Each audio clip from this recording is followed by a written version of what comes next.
3. Welcome to all our comrades around the world to the Socialist Sunday Stream.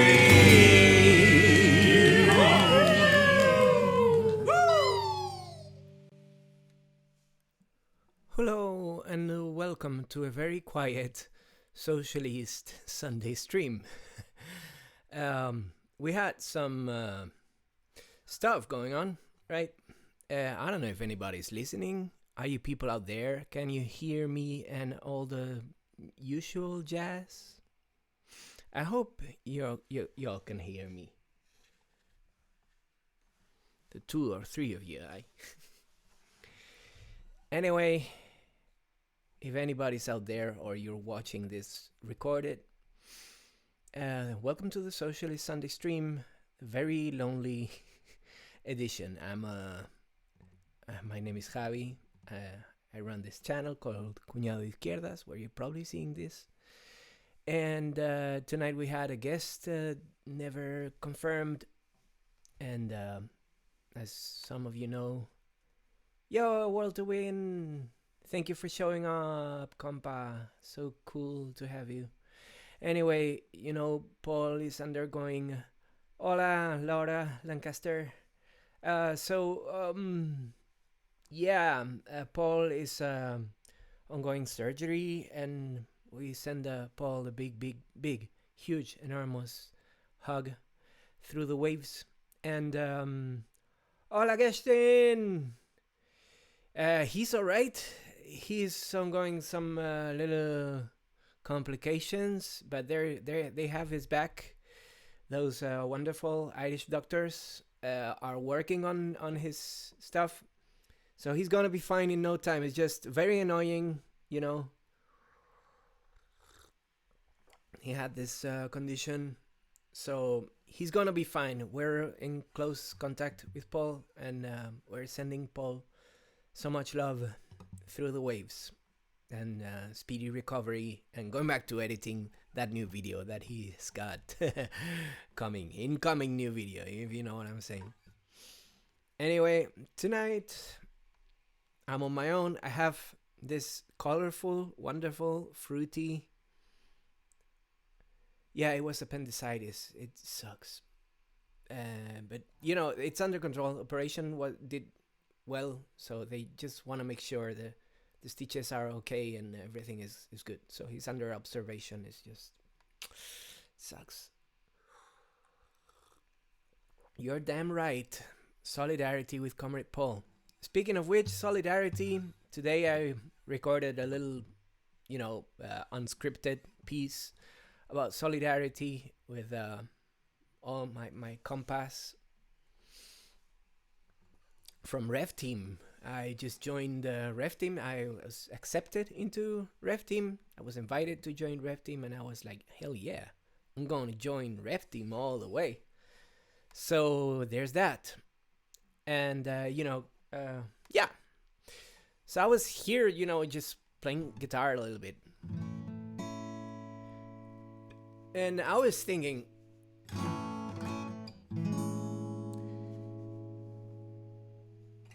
Oh, yeah. Oh, definitely. Paul, if you're listening, or otherwise I'm gonna send you later a text and send you the love from the people in the chat. A lot of love from Kathrin, from Laura, and from A World to Win. Fantastic people. Thank you all for coming. So it's going to be a very quiet and very different type of Socialist Sunday stream. I've been away for a couple of weeks myself. And we had to cancel last week. We're going to take little breaks every now and then. That's kind of the new thing with the Socialist Sunday stream. Like, we're not going to do every Sunday as we aimed for. Definitely. Speedy recovery to Paul. So, okay. I have this idea. I'm going to change this around. I got some lyrics over there. And I got a song that I wanted to sing. Maybe we can sing it together. Or, you can figure it out in your own language. Because I know it in Spanish. I never played this song in English. Would be fun. So let's give it a shot. Like, I've never played actually the chords for it, so I'm gonna have to wing it, but...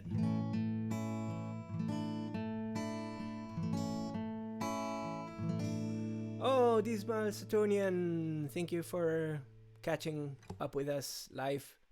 Well, with me today, because, I'm expecting maybe a call a little bit later, but, we'll figure it out. Or hit me up on Discord if if you want to chip in or join in, please. Oh, Melody, yes, so true. Shit, sorry, I'm a mess. Thank you, Melody, for reminding me. I'm a mess with names.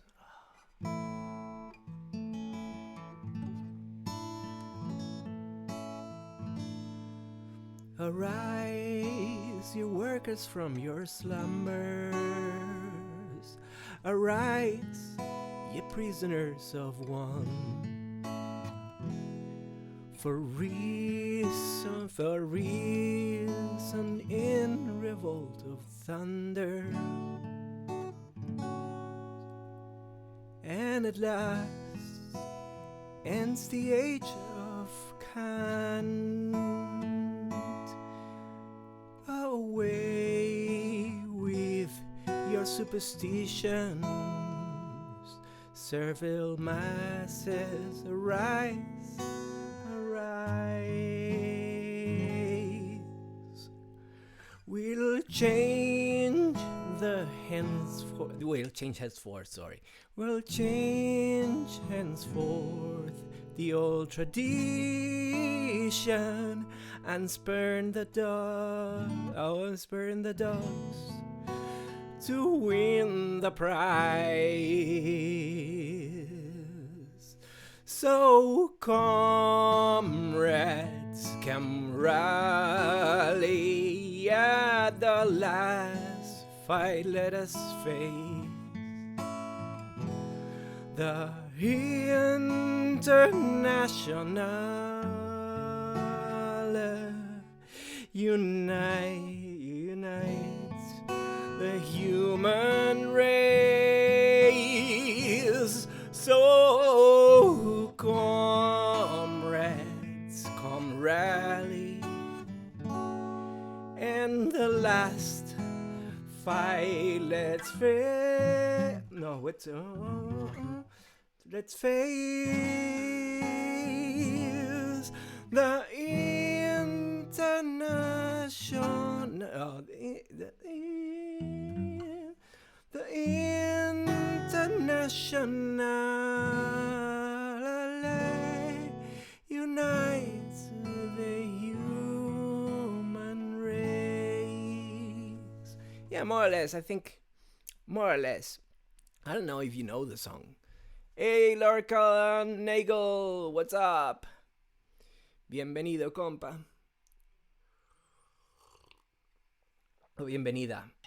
I never asked about pronouns, and you know how it goes with Spanish. It's a very gendered language.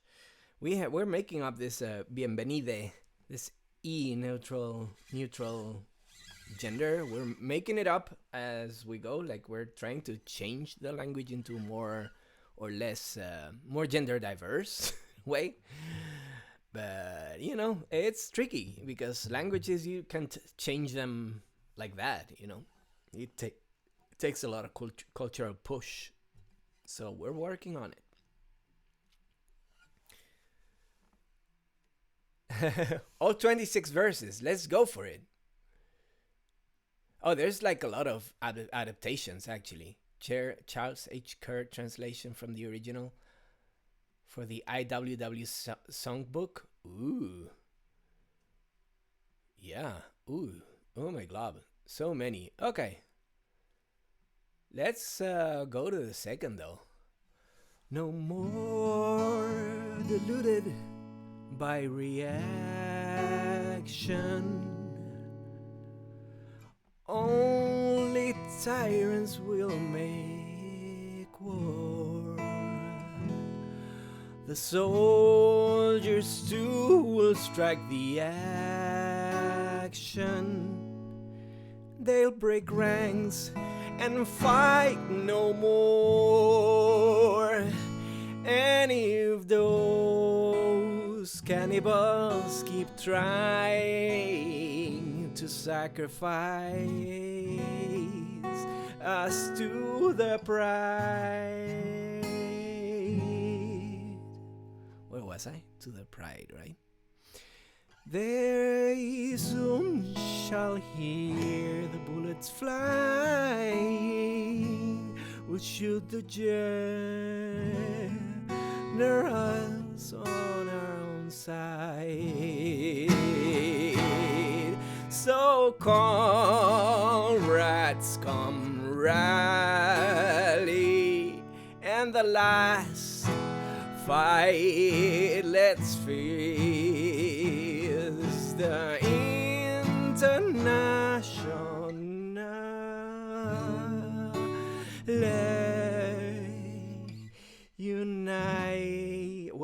unites the human race. So comrades will rally, and the last fight will let us face. There you go. The international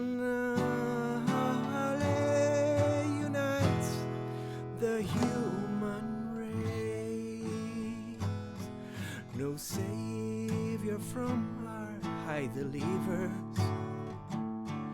No faith have we in prince or peer. Our own right hands the chains must shiver. Chains of hatred, greed and fear. Hear the thieves wail out with their booty and give to all a happier lot. Each at the forge must do their duty, and we'll strike while the eye runs hot. So comrades, come rally, and the last fight let us face the international unites the human race. So comrades will rally, and the last fight let us face the international unites the human race.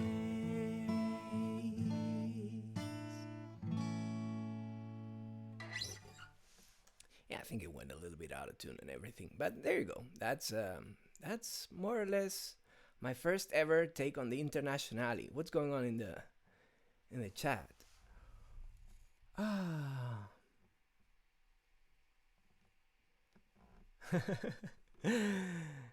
Picard, yes, yes, I did watch Picard. I remember what you told me, Lorcan Nagel, about the two different Romulan makeups, and it works.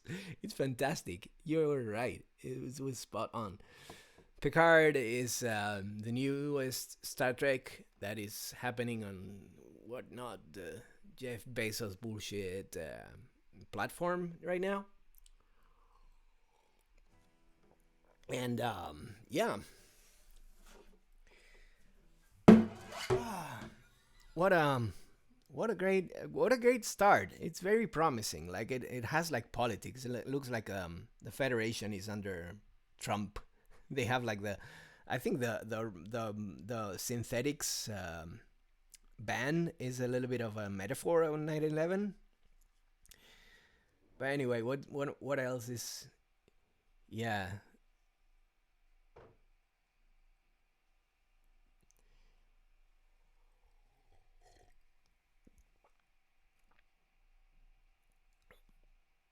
it's fantastic about Estonian not having like genders.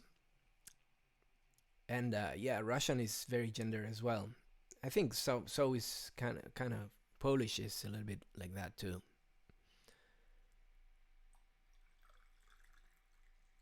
And yeah, it's tremendous. You know, I think the analysis that Jesse Gender did on Picard was very nice, very nice. I really like Jesse Gender as a geek culture type of. I think that's and her views are like very nice and leftist and very balanced. They're very for charitable views about the world, right? Yeah, all Slavic languages may be gendered. I know a little bit of Polish, and that's as far as my Slavic languages go. I know a little bit of Polish. Mówię troszeczkę po polsku. Ja snackar lite norsk. I speak English, hablo español. And then I mumble and everything else. Je parle un petit peu de français, mais j'ai presque tout oublié. So, yeah, there you go. A lot of languages. None of them I speak correctly. Not even freaking English or Spanish. I try with Spanish, but you know how it goes.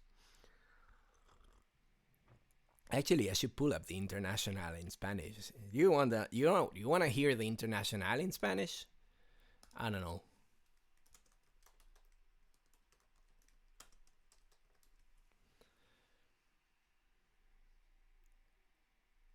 Ooh, the version of Quilapayún was fantastic, but yeah, it's Los pobres del mundo, los esclavos sin pan. But the one I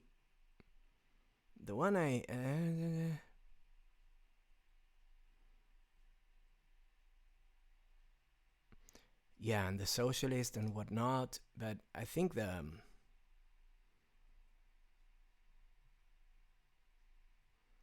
is the one I heard. I don't know if you want to hear my Spanish internationally or not.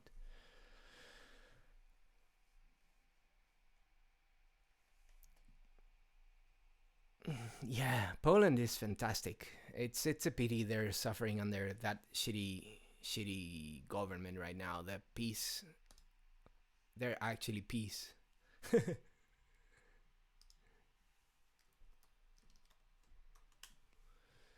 They're actually peace. Like they're peace. They're not for progress. I remember when the evil there were like two evil twin brothers. The evil one and the more evil one, right? The Kaczynskis was Kaczynskis. So yeah.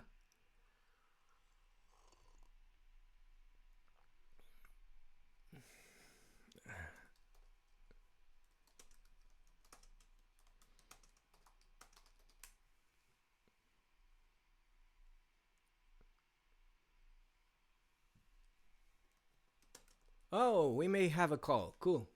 I'm gonna sing one more internationally, and then we're gonna have a call. But yeah, let's do it. Now that I got the chords, because I had never played this one before. Like if you ask me like negras tormentas agitan los aires, nubes oscuras nos impiden ver, no problem. The Varshavianka that became like the las barricadas to the barricades, the anarchist anthem, perfect. But the Internationale, I always sang it with somebody else, playing. So doing the chords is like it wasn't here, so it's a little bit like but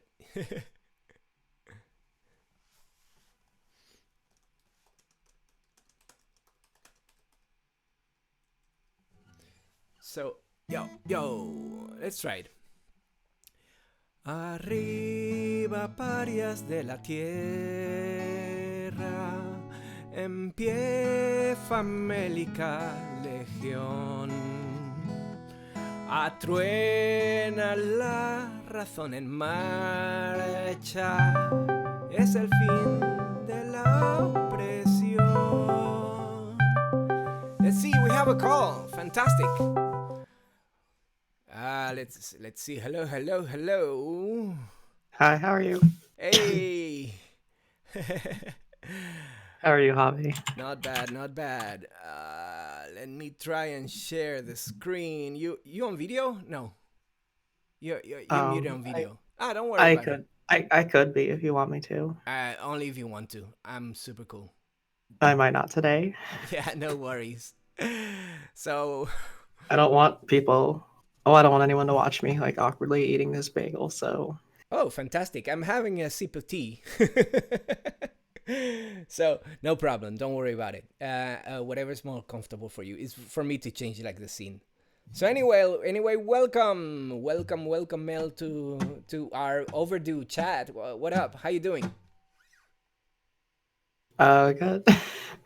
Nothing too nothing too exciting. I guess. How are you? How's life? Struggling, but getting there. Struggling with stuff. Mostly stuff from the head, to be honest. But yeah, getting there. I mean, still alive, which is like a lot, and managing to still do stuff. I think it was last night until I was up until 6:30 or something. I just used it for writing, but I had like a very high peak and depression plus insomnia. I was feeling like shit. But I started writing and whatever, I made it into a productive thing at least. So there you go. Sure. So introduce yourself to the people, the nice people who are in the chat.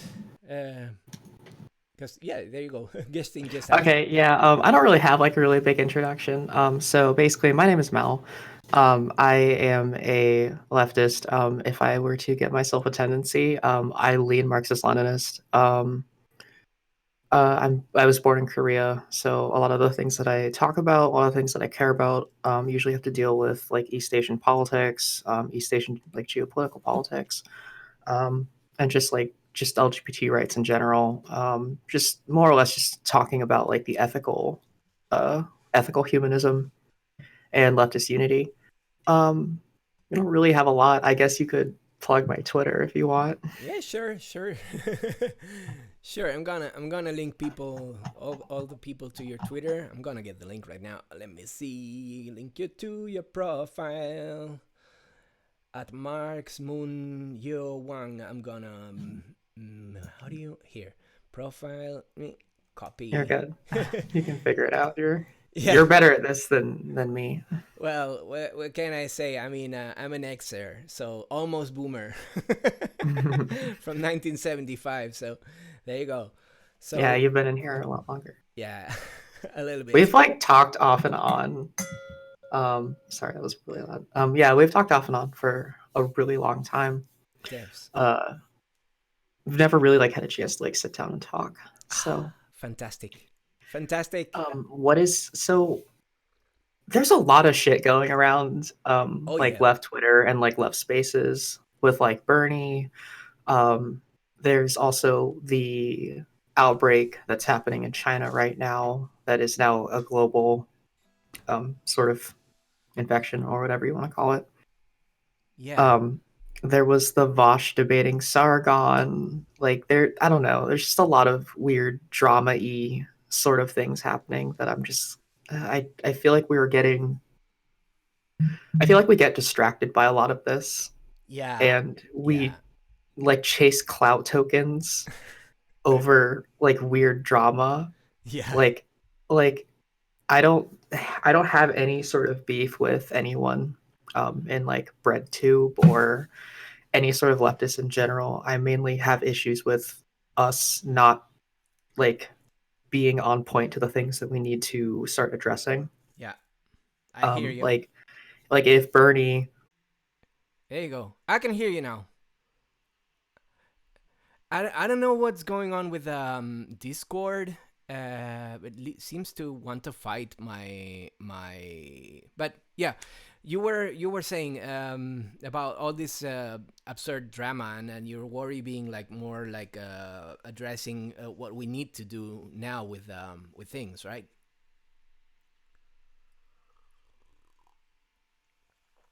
Yeah, I was. We were talking about maybe moving it to another platform, but I don't know. Usually, Hangouts kind of does the trick. I'm gonna send you my email, and then I'm gonna quit the shit out of. Try and hit me up on this email.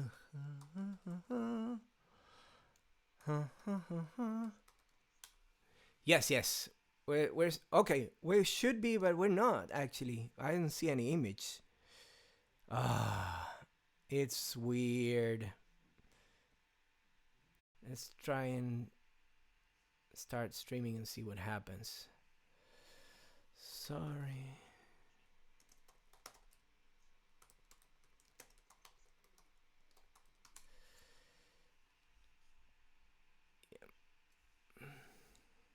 Yeah.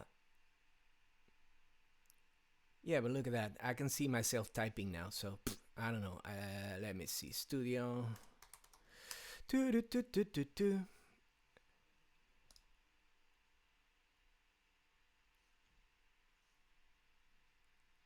Okay.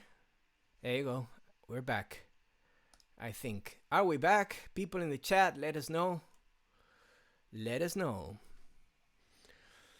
It should be fine. But let us know. We did have technical difficulties? It's a leftist dog whistle. Dismal Saturn just commented that technical difficulties is a leftist dog. Cool. Okay, where were we? Sorry about that. Yeah, we were talking about all of this drama. I didn't even know that the Vosh guy was debating the Sargon guy. It's like whatever, whatever.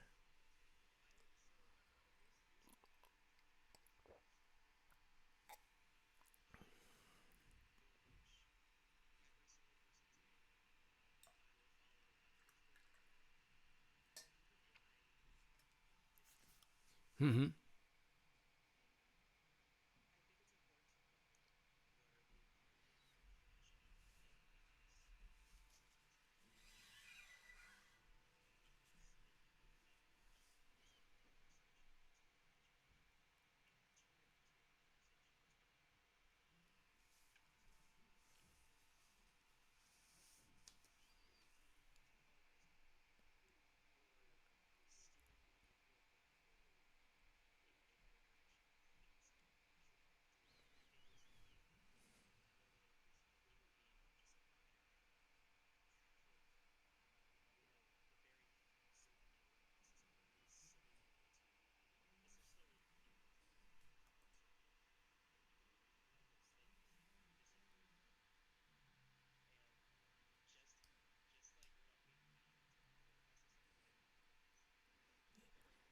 Yeah, I don't know. I have signal here on this end. System capture is giving me like really good vibes. So do no, I got really nice signal over here actually. I don't know what's going on. Can you hear Mel?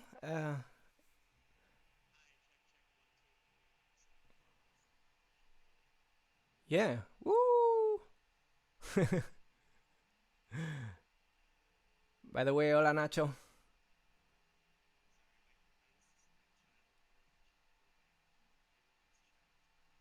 Ah, it's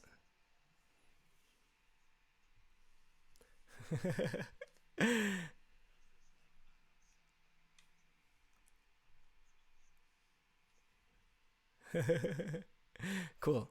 Okay. So Mel, you're back. Okay, we're commenting about.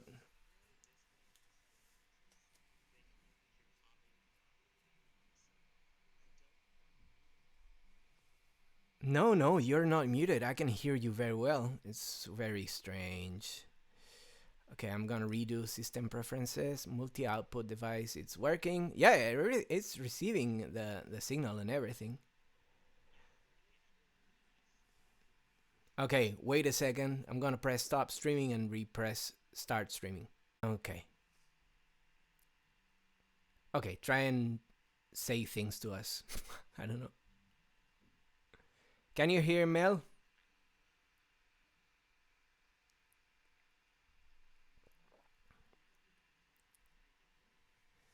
Can you hear the doggy saying? "Arr!"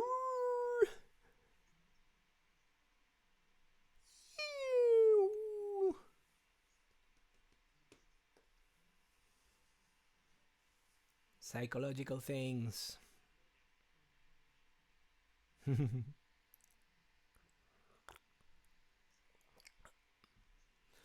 gonna restart. Okay, I'm gonna sing you some stuff.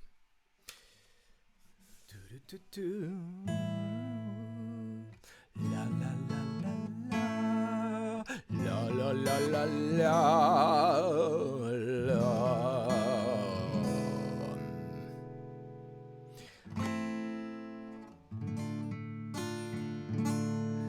Oh, negras tormentas agitan los aires, nubes oscuras nos impiden ver, aunque nos espere el dolor y la muerte, contra el enemigo nos llama el deber.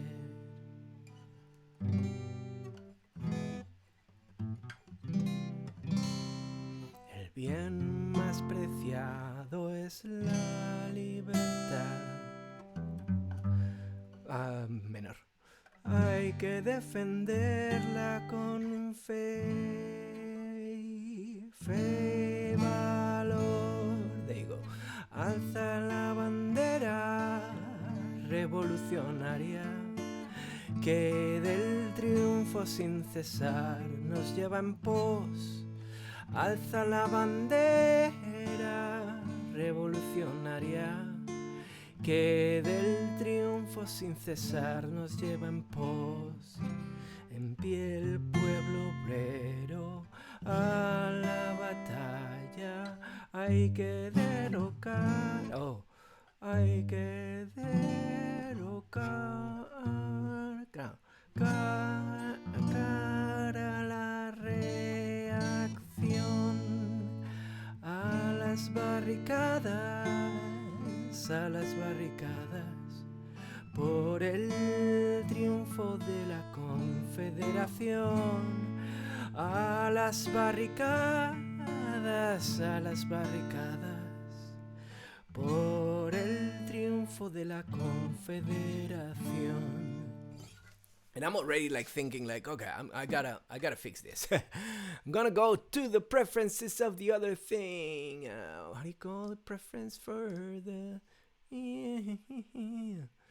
user settings? No, where's voice and video? There you go. Focus right. Output device default. Default, motherfucker. So it should be fine. Okay. But I'm gonna say multi-output device, so maybe you can hear things right now. This should be fantastic, but we'll see about that. We'll see if you can hear Mel when she comes back, because she had to do something. Anyway, we have a fantastic guest that we missed on recently because of problems, and I'm so glad to have Mel with us. I linked to her Twitter up in the chat. I'm gonna try and link again. Hello. Okay, I'm back. Cool. Can you people hear Mel again?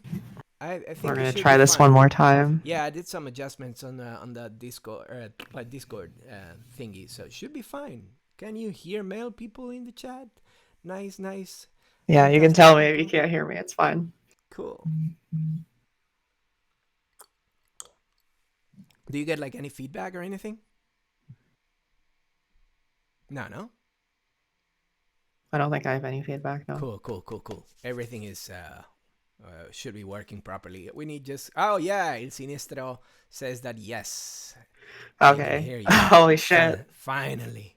Fuck. Finally. So much Twitter drama and stuff, and I really like your approach about hacking, let's say, the discourse to have like the proper... useful things to help people out figuring out the good ideological things, the tricks to get off of the neoliberal mind trap, right? Yeah, I mean, I think the neoliberal mind trap is like the worst one, and I think a lot of people even in like their most good nature, I think they tend to fall down that rabbit hole. Yeah. Like I think we all do because we live in a neoliberal society.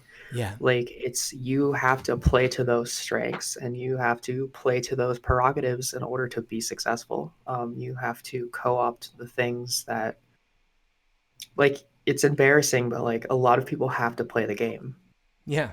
Like materially, most people in the United States are not capable of like just through their economic or personal life situations or their status as a marginalized person, they can't go out and just do a revolution or just do things that are, praxis. Yeah, like you gotta have a job and you gotta obey your stupid boss even when you know. But the thing is, the trick is being able to still think that your boss is an asshole, that your boss is wrong, that fuck him. Even when when you play the game for survival purposes, it's your I see a ability lot to of people still. like I see a lot of people chastising like a lot of other like people on the left for playing the game.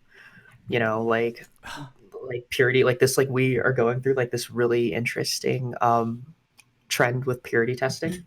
Oh yeah, So like purity is bullshit though. Like we all have to face our contradictions. It's like when you're a vegan and you adopt a cat and you gotta feed the cat dead other dead people. Yo, Lex be in the house. Lex, what up?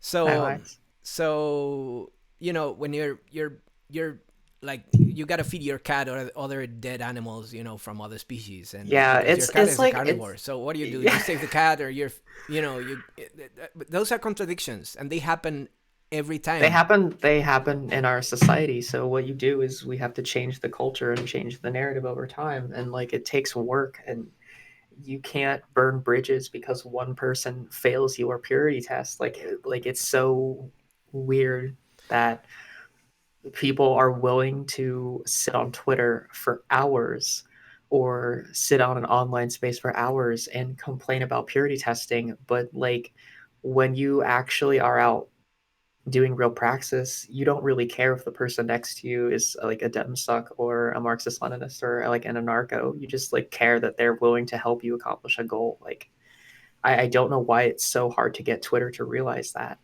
Yeah, I guess like when you're online, it's super easy to go nitpicky because those behaviors are kind of encouraged.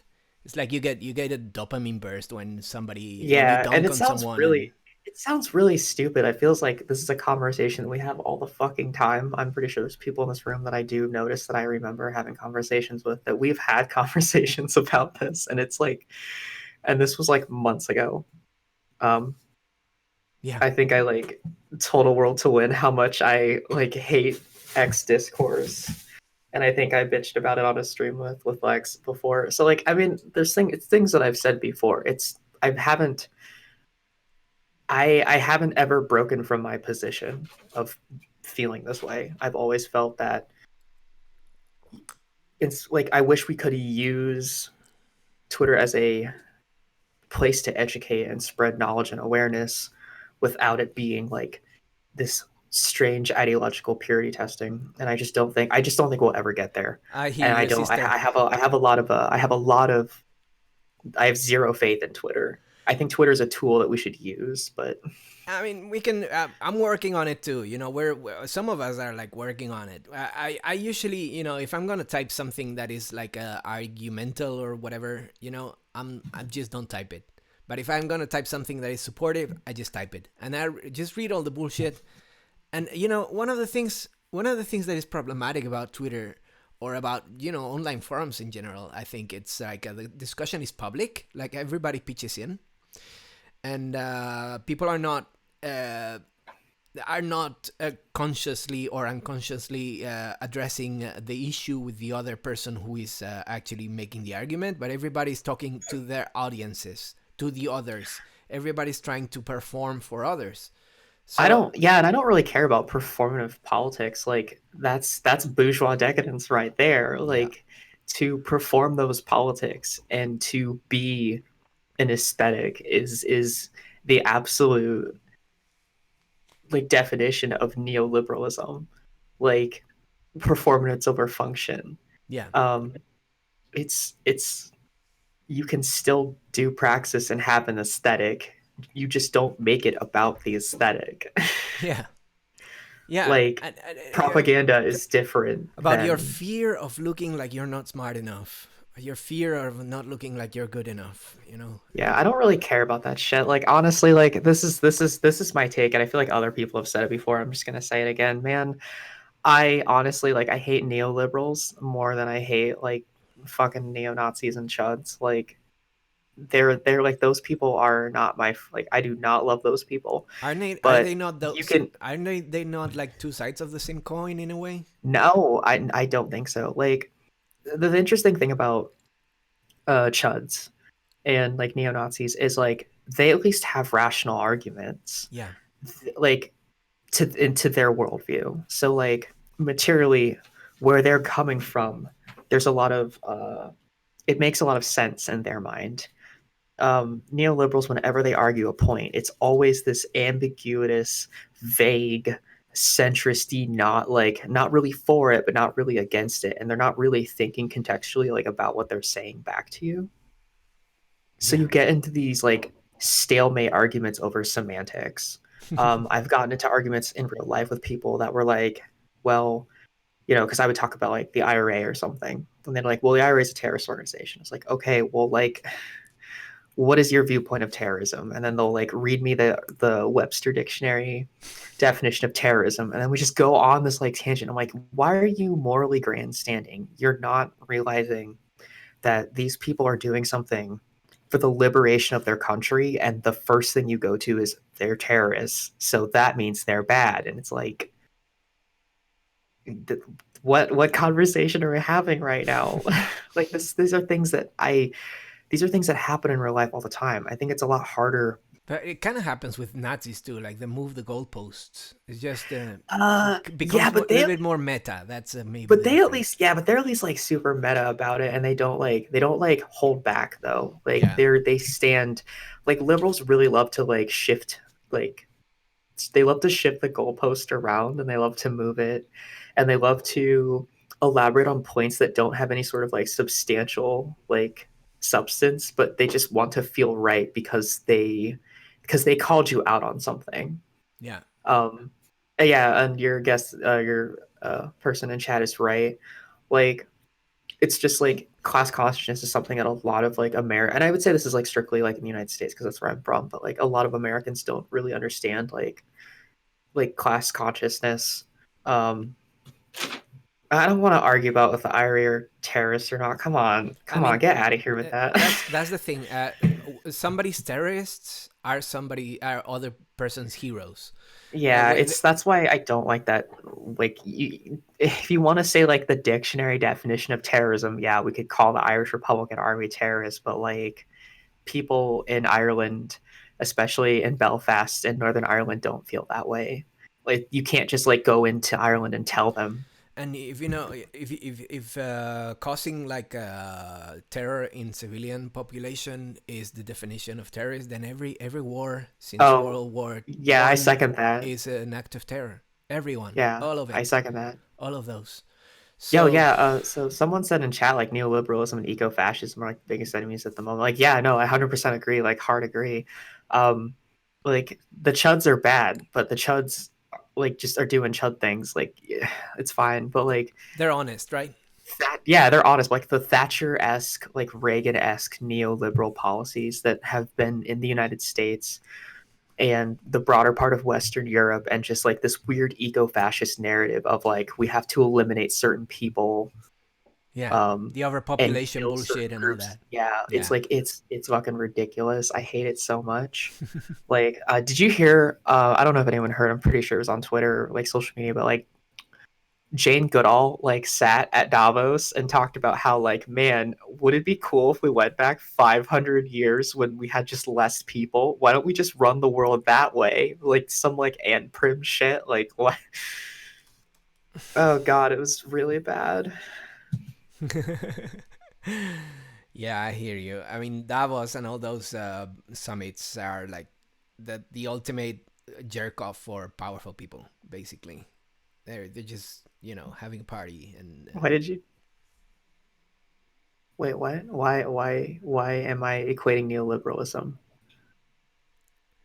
It's just Neoliberalism is like, if you want to be super technical, it is just a different form of conservatism. I guess. yeah, it's a Like, I flavor don't know of what. the same. Yeah, it's a flavor of the same thing. Like in the United States, like Democrats are just diet Republicans. Like, it's the same thing, but there's different characteristics that are very specific to each group.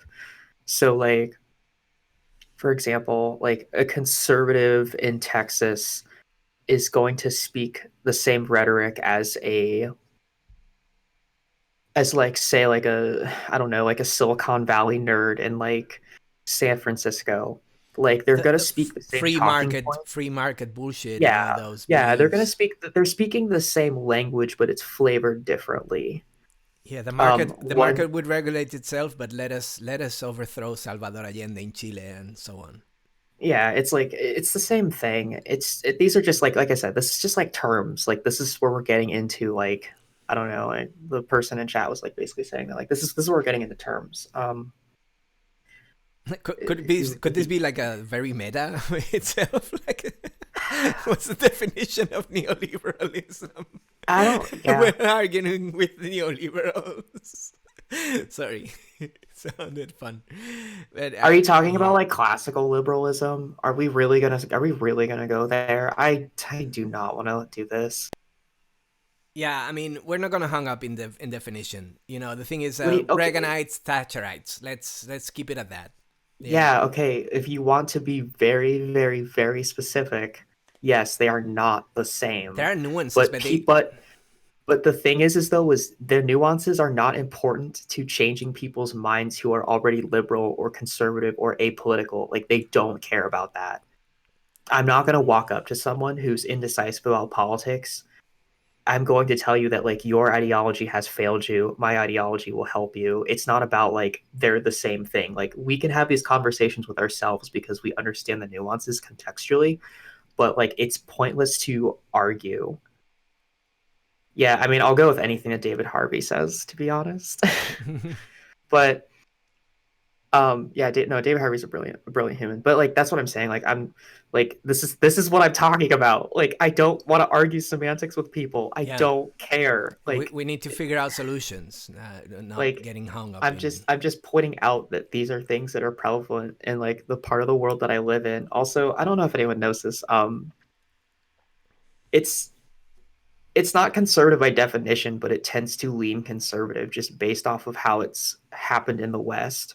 Like, I don't want to. No, I don't want to do this right now. This is silly. Like, I have nothing to gain from arguing definitions with someone on the internet. You have nothing to gain for listening to me argue with definitions on the internet. No one in this chat like really cares. I mean, It's if fine. people in chat, It's fine. Don't I worry mean, about it. if Melanie wants to link like David Harvey's definition in chat or something, or if people want to argue about it, and I'm not going to. Yeah, let's not get Like, hung up on it's that. They're rich fat motherfuckers who are just out to get us. There you it, go. And their stupid ideologies, that are like no, permeating okay. all the So media. that question is that's a silly question because you're trying. Okay. So yes, figuring out solutions to problems, but like, you can't unequivocally solve the nuances of every political ideology. No, That's not effective. no. You can't make solutions for each one. And Like people that. are not their labels. It's how they behave. And every case, you gotta take it individually and solve it individually. So but yeah, well, I hear what you say when you say that you're approaching neoliberals and with their moving goalposts kind of way, because what they're and that they're acting technically as conservatives as they're preserving the status quo. They're preserving this narrative, the end of history, the Francis Fukuyama bullshit. You know what I'm saying? Yeah. I mean, if someone wants to link me, if someone wants, well, actually, yeah, actually, Melanie, can you link me a copy of David Harvey's book so I can actually read it for like? Oh, okay. Um, Trying to be smarter than other people online is not Jesus gonna Christ. get us anywhere. Cause trying to I be don't want to smart argue with people anymore. with other people online is not gonna help us at all. There you go. Also, I really didn't want to say this because I didn't feel like I had to. But anyway, my pronouns are she, her, hers. If anyone like cares to know. And I guess Javi, if you want to link my Twitter again in chat for all the nerds watching, you can. Yes, let's do that. It's gonna take me a moment, but the whole discourse thing. I'm gonna tell you what I do, then This you isn't tell an me how you aver- approach it. Okay? this isn't an aversion to theory. This is an aversion to getting caught in nuance. Yeah. Like I don't Let's not okay. resolve. Let me explain. So there's this really weird idea. I don't care what your tendency is, but people feel that if you theory is not a framework to solving problems. Theory is a bunch of people that basically wrote down a bunch of ideas that they picked up through either anecdotal or empirical sources, wrote a book and said, "Hey, let's do this." And then people just kind of did it. And they either did it to the T of the theory being wrote, or they did it in some different way that ended up materially a different way. And that's what happens. And also, when you face And like real life, definitions are completely 100% nuance because people are going to like imagine walking up to someone and arguing definitions with people. Like I want to ask you, like, what does that gain for you? Like like I have this conversation with people all the time. I think theory is important. I genuinely think it's something that people should read. I don't think people are all going to take it the same way. I think some people are going to interpret it one way and some people are going to interpret it different because that's just how human beings are. I mean, it's like asking so much of like I feel like I feel like you're asking more of people um to like be computers or something. I don't fucking know. Like the fact that you want to like argue like that you want to make sure I have the definition of neoliberalism, liberalism, neoconservatism, and I could just keep listing like and everybody kind what of do you mean gets a define gist. beliefs? I don't understand. Like I'm not here proselytizing. I'm not here advertising Marxist Leninism. I'm just talking casually about things that impact me in my life. No one wants to hear me sound like a robot talking about theory. If you want me to, I will, but it's so dry and boring and it's not what gets people interested in leftism. Like it's not about thinking hard, my dude. Don't It's worry about it. like I don't know, man. You're just like getting caught up in this academia bullshit. Like it's silly. Zero worries, really. Like we're little bit more concerned with real life occupations that we have right now, and we Like were talking imagine if about. you're well like no like let me explain this. Like imagine if you're like a black woman who has a single child and you don't really understand why your economic situation is the way it is other than this is the only life you and your family and your generational trauma has taught you. What is giving them a theory book or telling them about theory going to help? Yeah, yeah.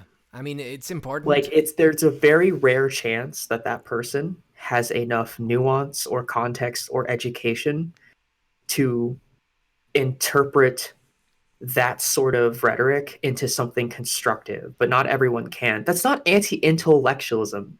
What are you talking I think about? that's just trolling. I Yeah, would this is no, advise to just this is drop some it. fucking trolly shit. Yeah. Like, no, this isn't anti-intellectualism. Like, what the fuck? No, this No. is not being an academic dick over some book that some white dude wrote.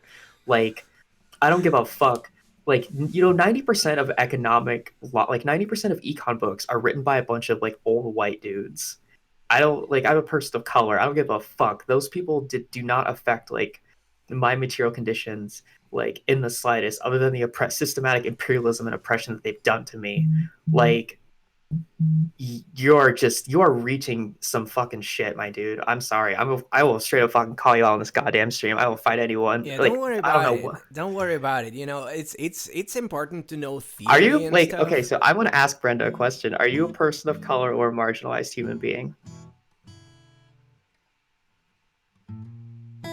Anyway, let's Because not like get I hung up really on want to this know. for I real, want to know if they're white. because we were having like a nice Okay, conversation and this is Okay, derailing. Karl Marx. Holy shit. We have an actual Karl Marx in the house. We have an actual John Maynard Keynes, an actual Adam Smith, someone who literally thinks economics is like a true science with true facts, even though it's all been proven to just be theory. And humans have just been fucking it up for like 2,000 years. If you get hung up on the Are you are theory, you are you a white trans person? you won't get nowhere at all. I'm But sorry, if Javi. This it's happens to me all good the time. to know some theory, don't get us, never get us wrong. Don't worry about it. It's about, yeah. You gotta know theory and it's nice, but you cannot get hung up on it because Yeah, no, I'm having a nice debate with this it's person. when Like you when you I yeah, but we're talking together. It's nice to engage the chat. But this is derailing the conversation because we were also talking about. I am also trans, Brenda. I'm a trans person of color. So really, let's be friends and don't worry about this because I hear that theory is important. Yeah, I'm just talking about materially most people only have the capability due to their living conditions and material conditions to prioritize praxis Yeah, than to read a book. I'm not saying you should not learn theory, but if it doesn't support your situation, if it's more effective for you to go out and protest something or to spread awareness or to write a pamphlet or just anything than to read theory in your current moment, like if your life is dire enough, like I don't like yeah. I think it's I mean, basic to have your eyes open to reality, to what's going on right now and how we fix it.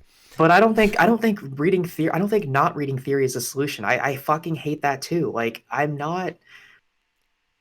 Yeah, yeah. You gotta have both. You're just not getting What do hung you up mean you on don't either. agree with wait, you don't agree with my ideology? Like you don't agree with Marxist Leninism or It's totally trolling. Let's totally I disengage with I this I because want to ask one more thing. Because the chat's obviously talking, so let them deal with it. Let's go back to okay. this I Twitter don't remember drama what the bullshit. fuck we were talking about. I don't see. This is what I'm saying. Like this is what leftist circles are becoming. Like this is like God. If you want to have a fucking dialectic, this is essentially what happens. It's fine. It So could everything that I easily said, be a bot. We're well, online. like Don't worry I about don't it. even care. Like, well, that's the point. Is like whatever I said in the very beginning is exactly what happens. Like people want to be nitpicky. Like what is so like okay? So I'm guilty of it because I fed into it because I'm a fucking dumb bitch. But like, point is this doesn't really matter. Yeah. Like like I would much rather have Brenda like do advocacy for trans groups or something than tell people about reading a book or something. Like I feel that the agency of marginalized people is more important than reading the book. So like it's really just a big fucking clusterfuck like 90% of the time. And like god damn it, I don't like I guess I don't hate debating people. I just if it's not a constructive debate because like it's not because it was basically just like who can dunk on who and I don't Yeah. really care about that shit. Nah. Nah. It's getting Like I just so want productive uninteresting. conversation. Like I just want productive conversations. Like I mean I don't mind talking. If Brenda like disagrees, I'm okay with listening to her disagree. I assume your pronouns are she her, so I apologize. I assume that if that's what you want to talk about, that's perfectly fine and valid. That's what these streams and these like spaces are for. Okay, There just has to be a takeaway from them. So like this just reinforces the problem of how we just get hung up on semantics a lot. Like we do, and like I'm guilty of it. Like clearly, I fucking argued some dumb shit. Um, you know, the thing is, it's let's just get along. You know, the problem with that I find with as a leftist with liberals is that they're very contrarian to us leftists, and they're letting the right get away with a kind of a lot of stuff. And yeah, I would the say, dear contrarianism is a liberals, we have problem. nothing against you. You're fine. You mean well. We think you're wrong by thinking that you can fix things within the system, because the system is designed to keep these elites going and this inequality going. So that's why we need to replace the system with another system that is better for the people. But it's fine that you want to reform the system to make it a little better. We hear you. Just get the fuck out of the way. Get out of the way. Let us work. Let us do our thing, please. Just let's do our thing. We love you anyway. You're fine. We don't have a problem with you. Listen to us. Get inspired by our more radical views, and hopefully, we'll figure how to work together in the future. But right now, we're trying to fix the left. Thank you.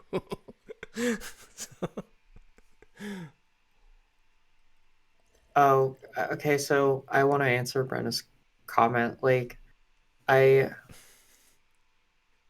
understand that you're philosophically inclined, but like semantics matter in a philosophical or an academic standpoint. The problem that I see that you are encountering is that we don't live in a philosophical bubble. Like we live in the real world, and I've noticed in my life that the more I talk about so when I was younger and I got into leftism, I was very much into LARPing. I was very much into telling people what definitions were what, and I was very snotty about it. Like I wanted to be the smartest person in the room, and that actually makes you really insufferable, because then people just don't want to engage with you because you're not a relatable human being. I'm not saying you do this, I'm saying I did this. So I was very much a philosophy snob. And I would basically walk around and go well, you haven't read Descartes or Dionysus or whatever. And I would basically dunk on people before dunking was a thing. And I used to do that all the time.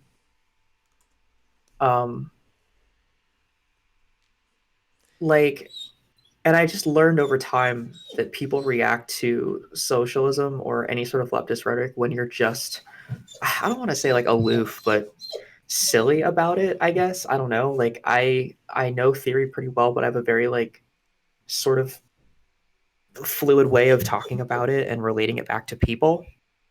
Oh my God, my dog. It's fine. Yes, I am petting the dog. The dog probably, I think my roommates are back, so she's fantastic. Upset. The dog is included. Or there's a dog across the street. Our neighbor has a dog, so the dog's very The pop's Okay, there. so let me ask you a question, Brenda. If you don't debate people like this in real life, then why do you do it online? What does that do for you? This is my point, is you can't say that you don't do this in real life if you do this online as much as you do. That's a lot of extra energy. You are going out of your way to do this. It just feels really disingenuous. It feels like a really bad statement to say that. Okay, you Malamute. Yeah, the thing dummy. is, that's one of the things that we were actually talking about in the first place. We can. Why do we behave so performatively online when we don't do those things in real life? When we talk with a person in real life, we tend to be less quippy, less about dunking on people, and it's more about finding common ground with people to understand each other, because you're facing that person in real life. Okay, we need to really re-educate ourselves to behave online as we would behave in real life, like And to have I those do that. Like, conversations to be more I do that all the productive or more time. constructive. There you go. And I that's what we're advocating here for. Thank you very much. Yeah, no, I honestly so like I have talked to she is half Malamute, half Pitbull. So she's just like this dumb, cuddly idiot, and I love her so much. I don't Sorry. know why she's whining. I'm petting this Paul, dog right get now. well. We love you. Paul, I get saw well. We your love you. I Mwah. saw your tweet. I hope you feel better. I don't Mwah. really know who you are, but I saw your Mwah. tweet. So Mwah, feel mwah, better, mwah. please. Um, And yes, communism will win. I hope we see it. what do you what I okay? What was I gonna say? No, so there are people that I have talked to on here. So like I have talked to Lex and I have briefly, I don't think I've actually physically talked to on a stream or whatever, but I have talked to Melody once through DMs or whatever. I think I was complaining about people arguing with me because like there's so I have this wonderful bad habit of going into lefty spaces just to talk about like really nice subjects, and I get in all these ridiculous arguments with people because everyone just wants to fight me constantly. It's partially why I did kill my last Twitter. Some of us You don't. know what? Just saying. Oh Some yeah, of us no. don't. There's a select group of people I swear in left Twitter that love me, and everyone else likes to fight me a lot. And like I said, it's fine. I don't really care. I'm not here for clout. Um, I don't give a shit. So there's three things that I believe in. I don't give a fuck about clout. Fuck clout. I don't give a fuck about your tendency, and I don't give a fuck about how much praxis or how much theory you've done or how much theory you've read. Sorry, I care about what are you going to do going forward that matters. Like what is your action plan? How are you developing and strengthening the communities around you? How are things you are like? I want to know things that you're doing. I don't care about like how many tweets you got or what conversation you started. Like what are you doing? And if you're doing something good, how can I take that example and move it to other people? So like if someone is doing a good praxis that I might like not necessarily like, what if we what if we take this idea, co-opt it to something else, and make it a brand of leftism, like make it a pillar, make it something that we can all sort of unite around and push this idea. The Um, wholesome left. like that's what I believe in. I also believe in being 100% authentic. I am the same fucking person in my IRL praxis. I'm the same like angry trans bitch that I that I am in real life. Um, and I'm the same person like that on Twitter. Like I get into stupid arguments with people, and I don't die on like ridiculous hills. I feel like there's this really weird performative politics thing. Like people like, okay, just because you make a brand or you are your own individual, you don't have to take that authenticity away. Like why sell yourself? Like that's neoliberalism. Like is to be performative. Like authenticity is what got Trump elected. Authenticity is what gets like populism elected. Why can't we do that? Well, we can't do that because there's this idea that doing that equals authoritarianism. There's people that hear that and they go, oh, that equals Stalinism. And I'm like, you no, it's not. You have to meet people directly in the middle as much as possible. That is the only way to reach people on a fundamentally even level because people don't play into semantics. People don't care about nuance. People don't care about how does this affect others. They want to know how does it affect them. And there are ways that you can subjugate that to put it in the favor of your belief system. It just takes work and it takes time. And you have to be willing to put in that time. And I feel like a lot of people are. I think a lot of people are in the movement to, they want a very fast approach to leftism. Like they want to have the revolution. And I'm like, you can't do that. It takes time. You have to cultivate, I want to say a spoopy word. You have to cultivate a vanguard. You have to cultivate a group of humans that are doing the things right and that are pushing it in the directions that we need to go. You don't necessarily have to agree with it, but if it's making results, why fight something? It's sort of how when I see people that are upset about the Joe Rogan endorsement thing, I don't want to get into that rabbit hole right now. But what I will say is there's oh my god. What happened there? Oh, my dog. My friend's dog is just Cool. knocking all my shit on my desk over. So now my mouse is somewhere and I don't know where it is. So that's fine. Don't worry. I lost my mouse. It's fine. You, like the Joe Rogan thing is a perfect example of this. People are dying on hills. Like people are like dying on these hills of like respectability politics. This is so fucking neoliberal. Yeah. Like, as a trans person, when I hear people tell me why, like, and this is going to sound kind of crazy, like just weird, I guess, in context. So I was reading a lot of the trans folks that were angry with Joe Rogan and the Bernie endorsement. The majority of trans folks that were angry were um, were white trans women. A lot of the ones that were probably not as angry were trans women of color, non-binary, intersex women of color, um, and I think a couple trans women of color. I need to go reread those parts of Twitter again. And I've noticed that there's sort of this like ideological shift in different groups of marginalization. And I have noticed that a lot of the trans people of color found it more okay with this endorsement because they know that because the majority of white people that are very ideologically in the middle, they like Joe Rogan. So if we can convince those people in the middle to sort of curtail to trans rights, quote unquote, trans rights TM, that's seen as a win for people that cannot speak. Oftentimes, trans women of color are not allowed in leftist spaces. They are not talked about. They are not remembered. They are not leading conversation. They are just statistics and people that you hear about getting shot and killed in the United States and nothing more. Um, when you hear a white trans person who like gets like I don't know, like jaded at like a school or something, it makes national news. But for people like me and my brothers and sisters, we don't get that sort of recognition. So it makes it hard for a lot of us to it's hard for us to speak out on these issues because we are not taken as seriously. And I think that has to do less of it that because we are trans, but more of it because we are marginalized people of color.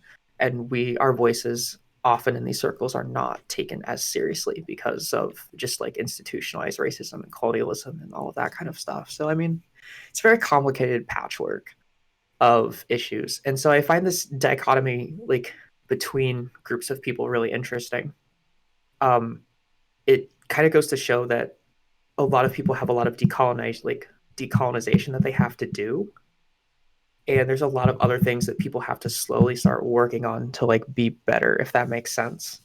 um I think we're at this impasse in leftist politics where cis white queers and cis het leftist men will continue to front and own the narrative, and people like me never get a chance to truly speak on issues. Like Cat Black is really big, for example, but she still, quite frankly, has a very small voice, and she even knows that. So, yes, that was my old handle with all my clout tokens. But so yeah, that's kind of my whole thing. Is I am very much a quote unquote tanky piece of shit, but I don't act like one, quote unquote. I don't believe in ideological like grandstanding. I don't believe in fighting people on semantic hills, and I believe in authenticity. If you enter spaces and you are yourself, people tend to notice you more. People tend to respect you a little bit more because they know that what you're saying is impassioned, or your anger behind it has when you put on this front of being a sort of preacher of the left, you just sound like every other person that's trying to woo people to socialism. You lose sort of the revolutionary spirit that socialism is. I can't think of a single revolution in the last 60 years that was not just angry people picking up guns or figuring out how they were going to upset the status quo. Like, that's what this movement has always been about. Righteous, passionate anger in places to create social change for the welfare of others below us. That's what this is about. And I feel like so many people have lost that. I feel like the bread tube and the Twitter drama has created this like clout atmosphere that people like have forgotten like what the movement is about. I have like more sympathy for people walking in like 10-degree weather in New Hampshire and Iowa canvassing for Bernie right now for the primary than I do internet leftists who sit on the internet and tell people you're not doing communism. Like, I don't even identify ideologically with those Bernie supporters. They're probably just liberals that just want a change and they don't truly understand what socialism may be, but they hear what it sounds like and they go, yeah, that is a really good idea. Those are the people that, despite not understanding things, are willing to put in the work. Most people, when they want change, are willing to do the work. They don't really care about the theory. They don't really care about the ideology or the light bank. They just see a problem and they want to fix it. That's how mass movements and mass like mass protests like happens. It's just people being upset about an idea and doing their best to fix it. But what's successful about Marxist Leninism is we provide organization. So when I talk about the vanguard and when I talk about sort of like not really a state, but like systems of organization, you it kind of gives more of a body to a bunch of people that are just going, hey, I'm mad, I want to put this anger somewhere. So I'm just going to go out and do it. But people aren't going to notice you unless you have established yourself within the systems. So you have to be a part of the institution to help fix the institution. Semi. It's part of living in a neoliberal framework. If anyone has any questions, sorry, that was a really fucking long rant.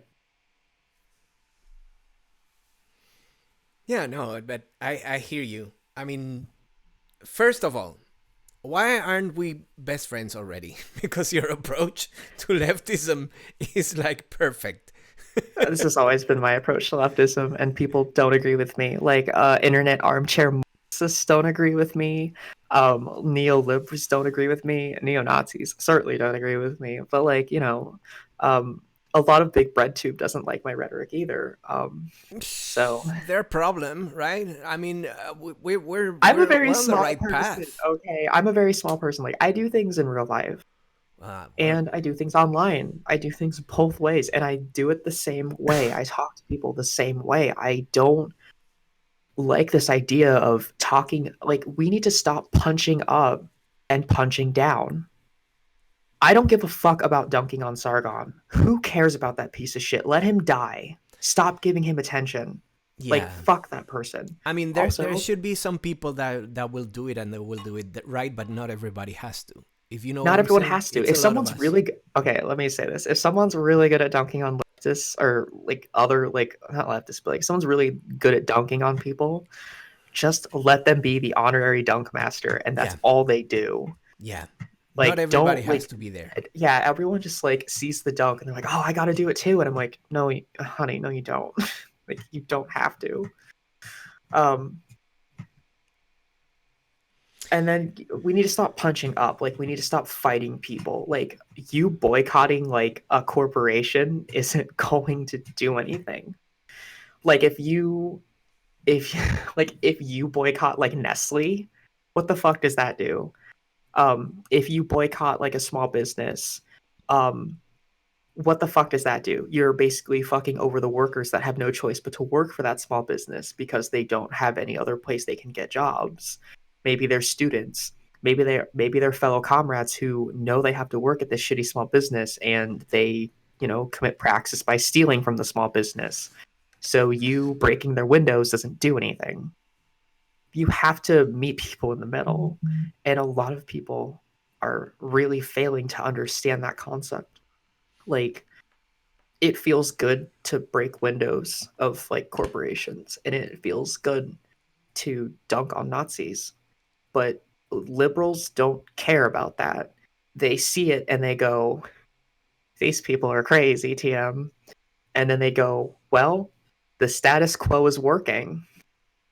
So it's not good. It's a very bad way of putting it. Um I don't we're know. never going to end capitalism in a lifetime, but we can definitely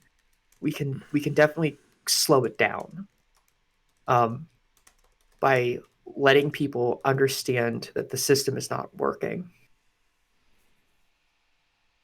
Yeah, but Also, I'm not an accelerationist. yeah, I don't. Yeah, I hear you, but I very agree with not punching down, but I'm all for punching up. I'm sorry, Uh, punch up all the way. I think punching up is fine. You just don't want to punch above your weight level.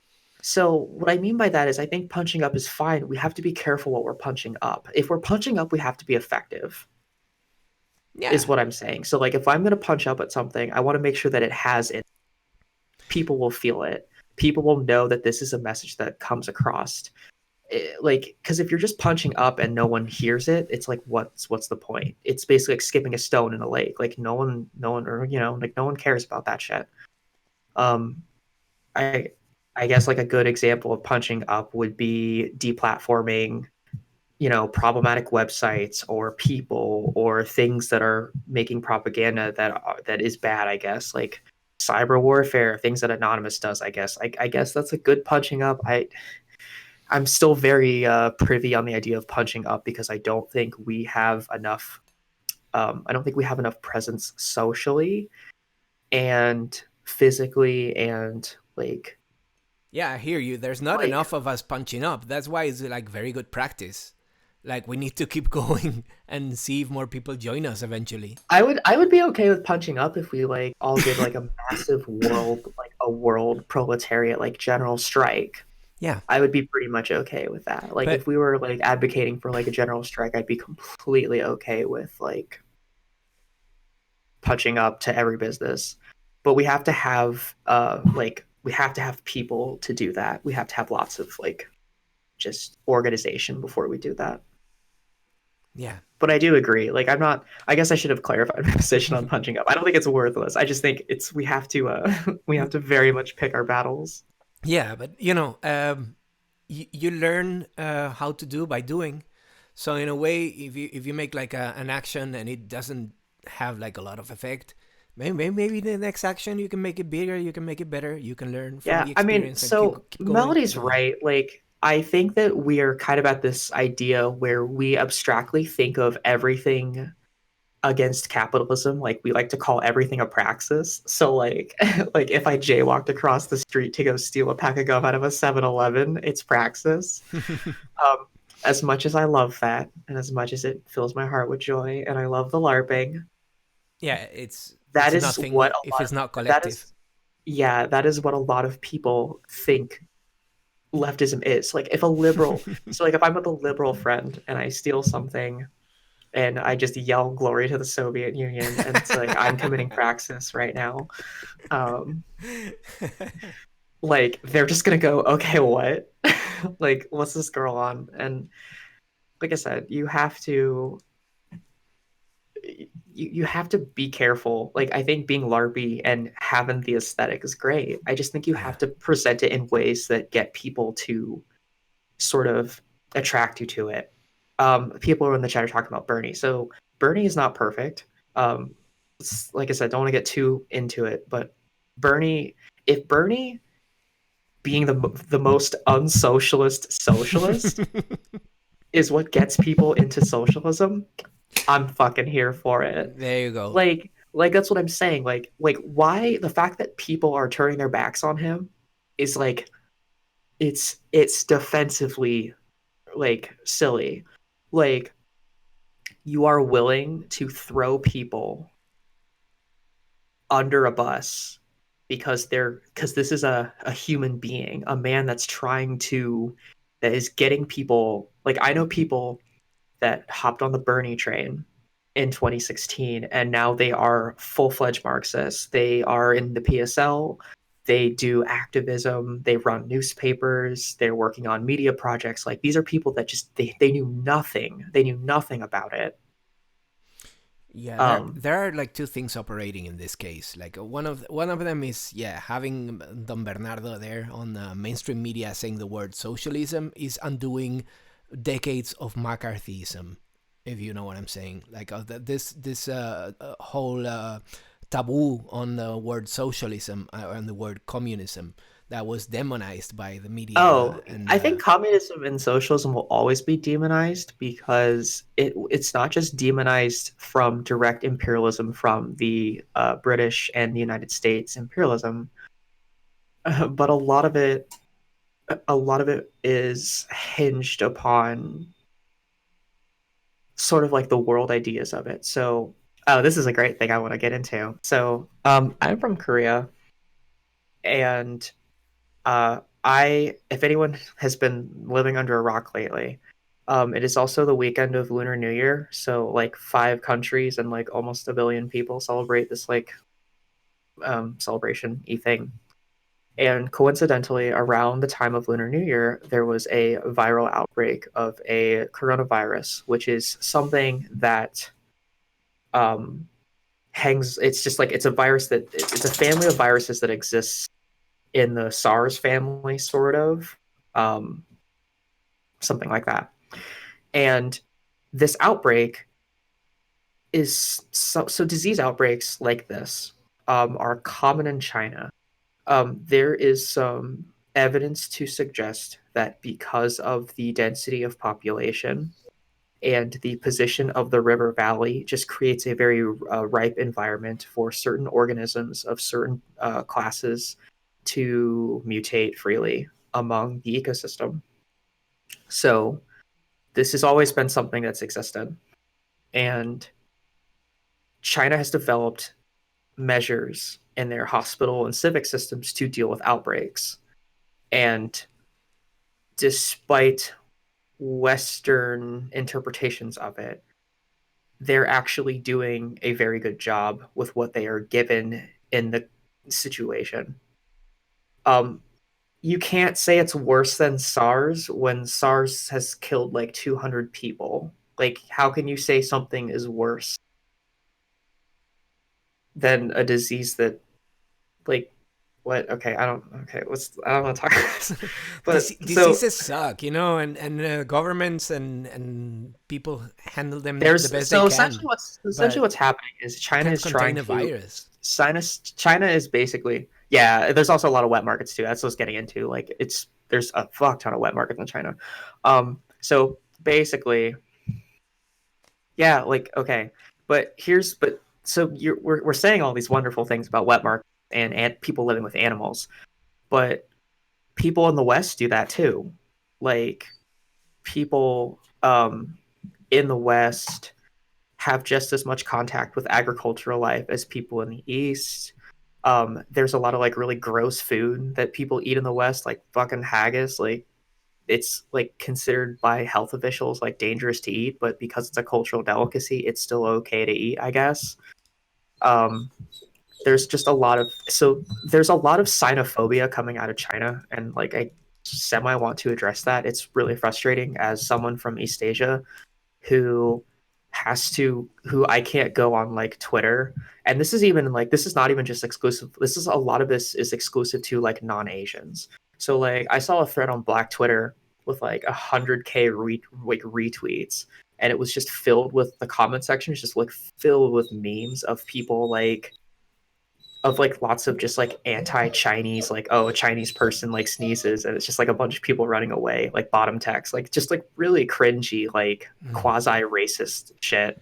So the outbreak is And more of racism than actually the virus. That's the well, more like dangerous there's a lot outbreak. of anti, like CNN is like the coverage by CNN is like horrible. Fuck CNN. A lot of like Western media outlets and like the New York Times opinion pieces are like, instead of talking about the victims of the virus, they're talking about China's like containment policy and human rights. Like people are like, there was someone that wrote an article about like, huh, the virus in China is going to leave 1 million Uyghurs sitting in a camp sitting ducks. I wonder how they're going to deal with that, or are they just going to like let them die? TM, like like he didn't actually say that quoted, but like it was heavily implied that he was just like, well, I guess the virus outbreak's just gonna. Okay, I love you too. Ah, that sucks. I mean, they're using something that could happen anywhere Oh my god. to just to. Sorry, my dog is just like being really cute. That's fantastic. So my ex partner went to China, and everything that she saw in China was not as bad as nearly everyone was saying. Like, until you actually go to East Asia and experience it, I would not listen to anything that any Westerner has ever said. Like, this is what's interesting about like Asia. So you have all these shows on the Travel Channel, like the Andrew Zimmermans and the Anthony Bourdains, like just white dudes that worked in kitchens. And like Gordon Ramsay did like one too, where they go to Asia and they eat all the fucking exotic food. And they're like, this is so cool and exotic and different. And that's like, and they just talk and they tell tourists how much they should like really experience real Asia TM. And it's like really, it's so fucking gross. And then the minute an outbreak comes out, like the minute like a disease or China does a bad thing or Vietnam does a bad thing or Korea does a bad thing, like the minute an Asian country does like a bad thing that Westerners feel uncomfortable with or something that impacts them from Asia that makes Westerners uncomfortable, all of this weird fetishization like goes out the window, and then they start like saying some like really low key racist bullshit. And I've been seeing it all over Twitter, and no one's addressing it. Like it's kind of frustrating to me that like no one's addressing the fact that like millions of people are basically just like trying to fix like an epidemic, and the first thing people can think of is not the victims of those circumstances, but just like They're not people. They're Chinese people. we're not like Pieces of shit. we're not like Trump spent like the first 2 years of his, like, no one listens to us. Like we are basically, if you are from a Asian country that went through communism, you either have to be like super American like centric or European centric, or you have to be like fucking super like brainwashed. Like we are not allowed to have our own opinions. Like the West literally decides what we are supposed to think, and whenever we come in and tell our stories, we're basically laughed at. Yes, I did watch the debate with Non-Compete and his partner, and I heard the Destiny thing, and I was fucking pissed. You have absolutely no idea how like disrespectful that was in every single way. Um, like, as I'm also from Korea, and like so my country was genocided by the United States military. 1.5 to about 6.3 million Korean citizens were systematically killed and murdered over 3 years, and the Korean and the American CIA were systematically snuffing out people in student protest groups from about 1967 to about 1984 during the Guangzhou uprising. So like I like am from a country that is literally a colonized state of the United States. So like I don't know. I have a lot of just I have a lot of resentment to the American and Western non-Asian viewpoint of the world, because it's very, very, very, very jaded. And whenever any of us come out and say, "Hey, this is not actually what's happening," we are basically told, "Oh, you're just brainwashed," or "Oh, you're not a good Asian," or "Oh, you're not this or that or the other thing," and it's really frustrating. Did they But yet tell you I'm you're not a but good Asian? but like I'm expected to listen. But like I'm expected to listen to like Black Americans. Like I'm expected to listen to like Latin Americans. We are expected to listen to every other marginalized voice. But like the minute we speak for ourselves, we are not allowed to.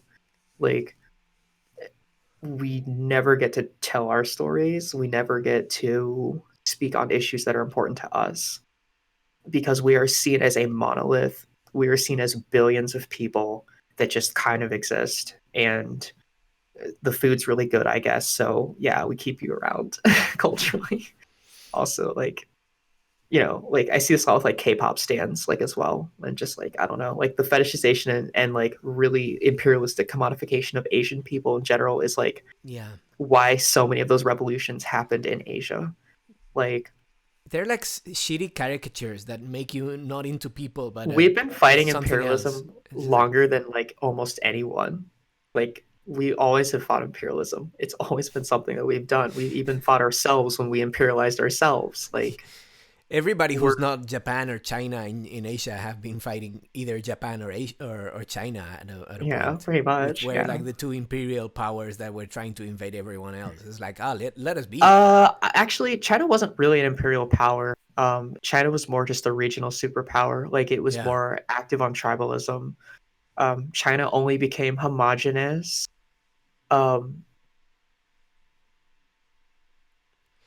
Yeah, but it was like after the Middle Ages, right? 19th century or so. Did I lose you? Hello, Mel? Are we having another hiccup here? Motherfucker. It's like every now and then. No, but the rate seems good.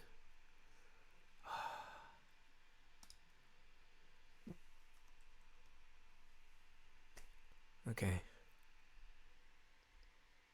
Something is happening. Things are freezing.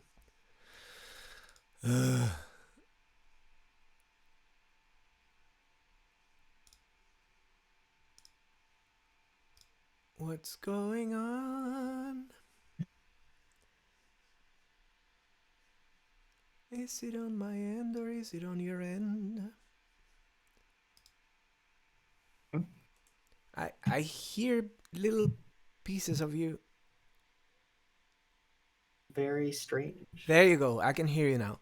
Something happened there. There was like a hiccup. That's very strange. Yeah. I don't know. I don't know about these things, about these devices. Where were we? Oh yeah, this objectification and how the imperialist ones were actually just Japan, because China was just like a big ass country that was like a superpower. But and I would say that Japan was only really fascisty and imperialist during a very small portion of its history. Yeah, I don't know. It's very complicated. Yeah, but yeah, there's a lot of xenophobia on like the internet and Twitter, and like if you have your friends, if like your friends are saying things that are like fucked up about like Asians or East Asians or Chinese people, you need to tell them to knock it the fuck off. like it's not cool, and they need to know why it's not cool. Like I don't know, it just seems really shitty that like Lunar New Year is like the biggest celebration in East Asia at the beginning of the year, and that people are turning it into this like xenophobia, like China being bad narrative. And I'm like, it's kind of shitty to do on someone's holiday. You know what I mean? Like most people don't even know that it's Lunar New Year, like because they're like, oh, virus bad, China bad. Like it's just really disingenuous. Like I don't know, man. Like we have feelings. China itself is like so big as well. It's like a huge country. There's people from all kinds of regions, both urban and rural, and there are like a lot of different circumstances over there. So China is not like this big one. It's like when people say Africa, that pisses me off. People in Africa, it's like so many countries, so much territory, so many circumstances, both political, social, and whatnot. So I guess the same happens in China. The same happens in India. The same happens in Southeast Asia is like more, because countries are like a more manageable size. So there's like a little bit of more, let's say, politically manageable. But it's awful, and this surprising thing that people from Asia are like really regular people. They're not objects for you to commodify. They're just like like any other white person out there, or us who are not like absolutely white, but we're people anyway. Fuck all those divisions and all those categorizations that are Yeah, only we're good for colonialism, right? it just feels narratives that like we're it just feels the narrative that we're just like different and like we're I don't know, like we're pretty I think we're pretty just regular ass humans just trying to exist. Duh, right? Like I just like don't But I hear that I hear your oppression, and I got your back.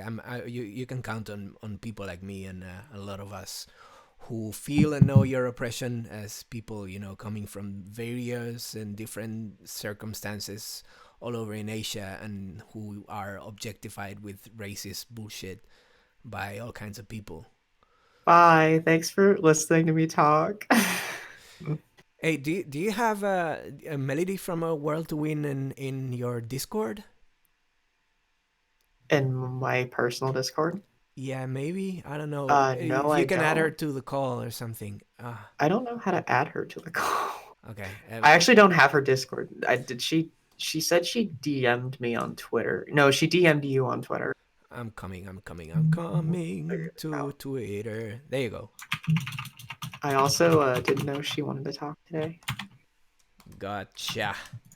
I'm gonna add Melody right now as a friend on the Discords. How do you do How this? so like oh I just think it's really funny because it's Melanie and Melody. Yeah, two melodies. What do you know? No, Javi. My name's different than her.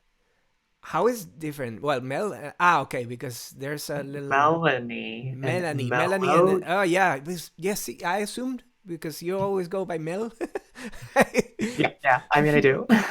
Melanie and Melody. There you go. So I added you on Discord. I sent you the friend request. So when we're friends I'm and gonna stuff, add I her can on add you to Discord the too. thing, or maybe I can add you to the call right now. Let me see. I don't know how to do that. I think I can. Nope. How do you add people to this thing? Turn I on screen have no sharing. idea. There's a little add people thing. Okay, we need to be friends first. So I send you the friend request, and you can join our call happily, I'm trying to merrily, figure out. I'm as trying soon to as we figure out how can. to fucking add people on this goddamn. I don't ever use Discord, my dude. No worries. Discord is I hate it. It's very I useful I for use it because I have to. right. I hear you there. Okay, so I can add Melody. I have not had a chance to talk to her ever. There you go. Okay. Yo. God, I don't ever use this. Oh my god, but I hear like a robot voice or something. Maybe you need to figure out. Hello, hi. Hello, Melody. Welcome, welcome. You can. You seem to be muted right now, Yeah, your mic is muted. but don't worry, you'll figure it out. Anyway, so stop with the racism with Asian people. I sound so fucking stupid. Because there. I mean, and racism is not about let's go burn and kill people and stuff like that. Racism are like a lot of little things, like oh, where that you probably get that thing a lot. Like, where are you from? Oh, who me? Yeah. Oh, yeah. So I really don't like when people ask me if I'm from North or South Korea because there's no such thing as North or South Korea. It's just we're just Koreans. Yes. No one in Korea says they're from South Korea or North Korea or any sort of directional or political um, sort of description unless the person needs like I would say I'm from South Korea if someone was asking like a really specific like civics question. But like in my personal life, I don't call myself South Korean. I call myself Korean. Um, because a lot of us have family that was divided from the war, so it just feels really disingenuous to be asked like, it's also like a weird form of purity testing because they like want to know, are you from the bad Korea or the good Korea? And I'm like, I'm just Korean. There's no such thing as a bad or a good Korean. Like, I say the good and the bad Korea, but I think I say the other way around to the other people, and I do you say it say as a like false joke. Korea? Oh yeah. Also, anyone that wants to be really specific, don't ever say Korean reunification because there's no such thing as reunification. I would say that it's Korean unification because the country was split by imperialist powers. Um, so we're not reunifying the country. The country was never. It's not broken. Like Korea's been unified for about 1,000 years. It never was broke again. So it's Say just like some like these are administrative co-joining.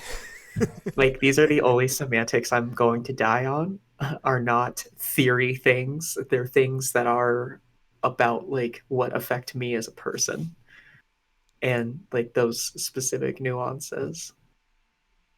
Yeah, I hear you, Um, and you know, we will abide to that terminology definitely to be more accurate and I just more like going fair. forward. I just like want people to be a little bit better, like because people forget that a lot of Marxists and a lot of comrades are from Asia. Like, like we exist. Like some of the biggest revolutions and some of the greatest heroes of Marxist, Leninist, anarchist revolutions are all people from China, Korea, Vietnam, Laos, Cambodia, the Philippines, India.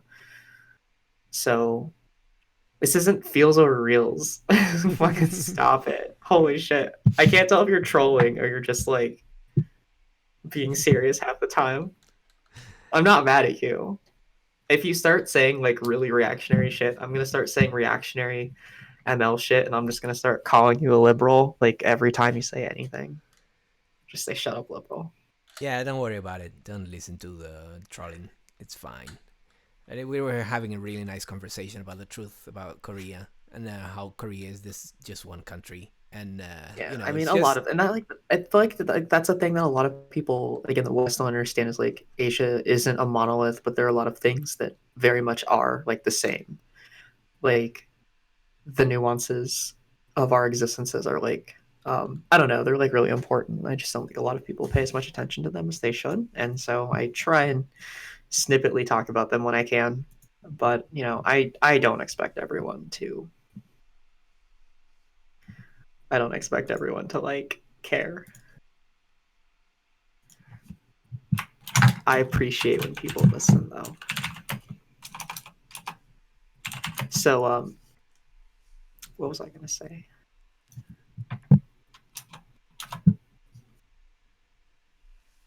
Are you still there, Javi? yeah, yeah. I'm totally listening. About this, Oh, that's all I had to say. I Is there was anything you want to talk timing about? out. I was timing out the troll basically. Is there any questions you want to ask me? Is there anything you I want me just to want to ask hang you? out. I just want to hang out and listen to what you have to say, basically, because you know, I hear what you told me about, you know, uh, Asian and your condition of both like a Asian and trans person and probably migrant because you live in the U.S., right? Mhm. So you know, all of these things are like a big intersection of oppressions, and Yeah, my entire existence is a systematic oppression. so I Hello, just want to let you comrades. know that you have your Oh my platform god, here with hello. us. It's so nice to finally talk to you. Like Hello. Sorry, from a fact, actually finally yeah, talk to you. yeah, enough of those quippy Twitter convos. Yeah. Well, hello everyone. Melody here, not Melanie. You got both Mels in the room. To Together we make one Marxism, MLM. Mwem. The whole Marxist-Leninist trans girl gang. It's the only gang you should be a part of. Could be something like Oh, we're just missing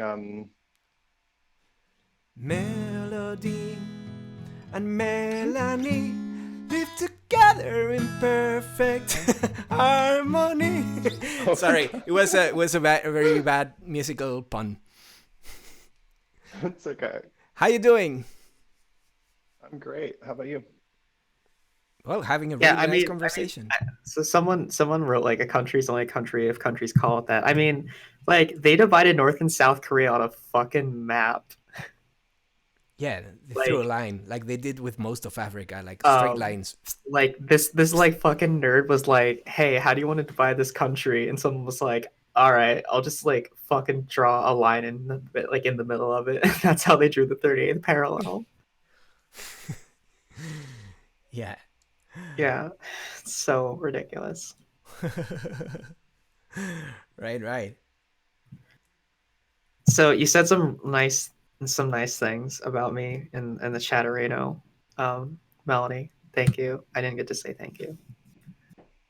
Oh, I sorry. feel like I'm dog shit at talking about theory. So Oh, it's okay. I'm okay at it. I feel I like my delivery is like it seems too aloof and silly and ridiculous for it to like be academic. So like yeah. I always think of my form of the dialectic as very just like I'm just yelling at a wall with some nonsense and I'm not saying anything fancy or smart, so I don't get any of the clout tokens from the academics in the room.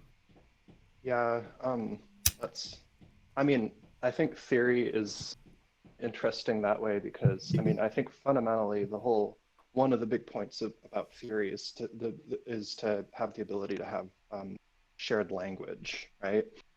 Because that's what theory really is it's a shared framework for thinking about our how society works and how we can work to fix it, right? And so having coherent theory is important because we need to be able to communicate with each other about what the problems are and how to approach them.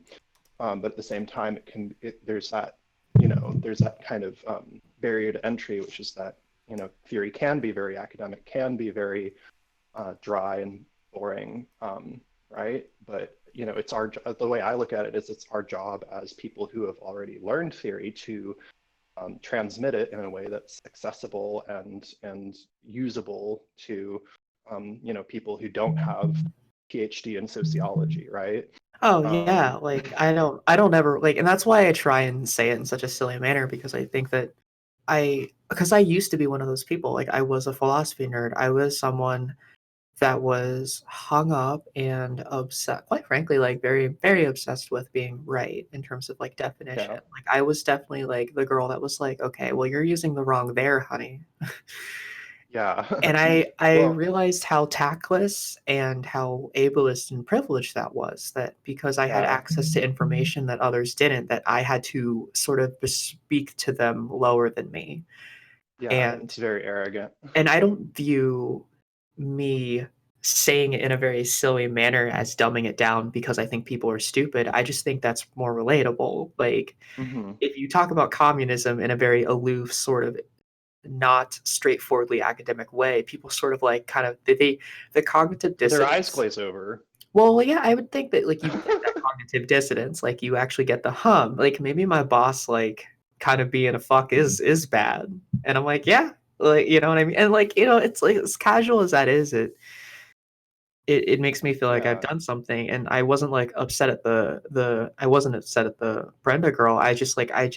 I want to break away from that sort of academic like hard line, like you have to know every definition because at the end of the day, if you're in like a revolutionary or a violent scenario, that definition's not going to help you. You know, yeah. if I want to Being a rely well on hmm? being a well actually leftist is terrible. And I'm like, and So, I honestly, I look up to you a lot. I do. oh, I look thank up to you. you a lot, and I think it's just because you read more.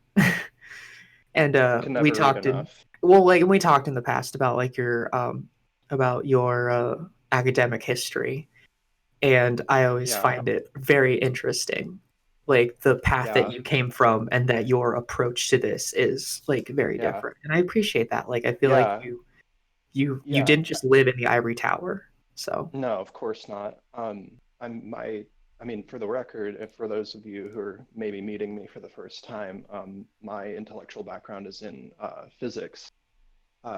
And so when it comes to transmitting, leftist theory, my pedagogical approach, the way I like to teach and transmit theory is very much related to something called the Feynman technique, named after the physicist Richard Feynman, which is, the best way to learn something is to try to explain it, right? And like to do so in because that really forces you to okay, how much am I just kind of relying on abstracted jargon already? Because I mean, that's the whole reason that jargon gets created, is to create, shorthand, compact ways of referring to more complex concepts, right? So to be able to unpack those things and explain them to others in the most accessible way possible is one of the most effective ways to learn yourself. So that's the way I find myself engaging with, leftist theory.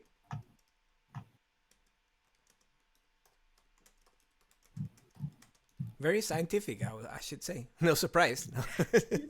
Yeah. Yeah, you do it. You do it way better than I do. I just Well, come on and I just regurgitate Lenin in a very different way than a lot of people do.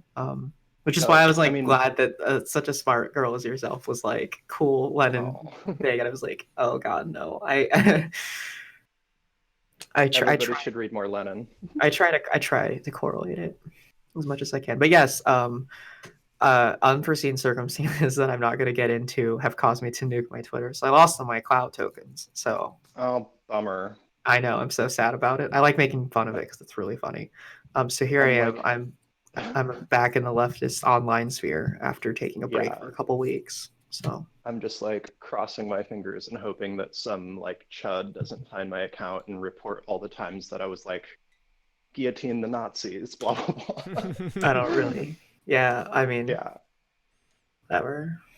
You don't guillotine enough Nazis. Just saying. In Minecraft, in a video game. Yeah, in a video game. Of course not. Yeah. I mean, there was a video game, right? You kill Nazis and stuff.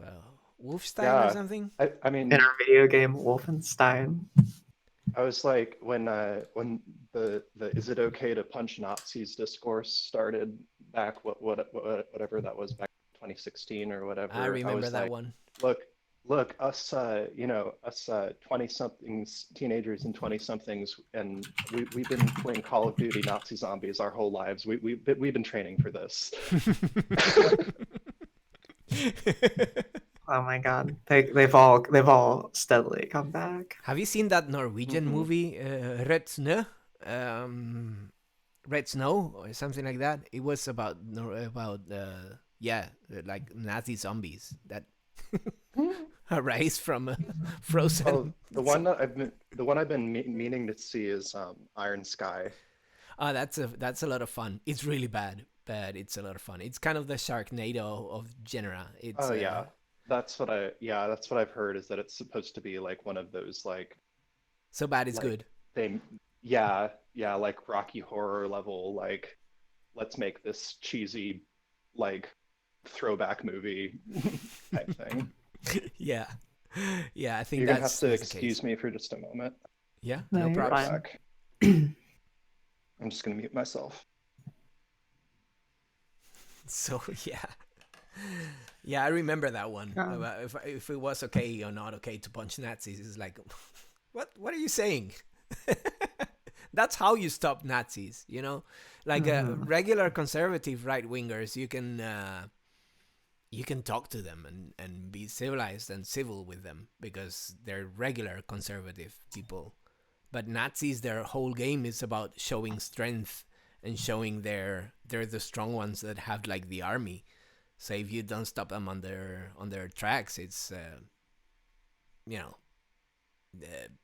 you fail. If you try to debate a Nazi, you fail. You gave them the ground. Mm-hmm. So that's how you defeat actual Nazis, actual fascists. Their game is power. Mm-hmm.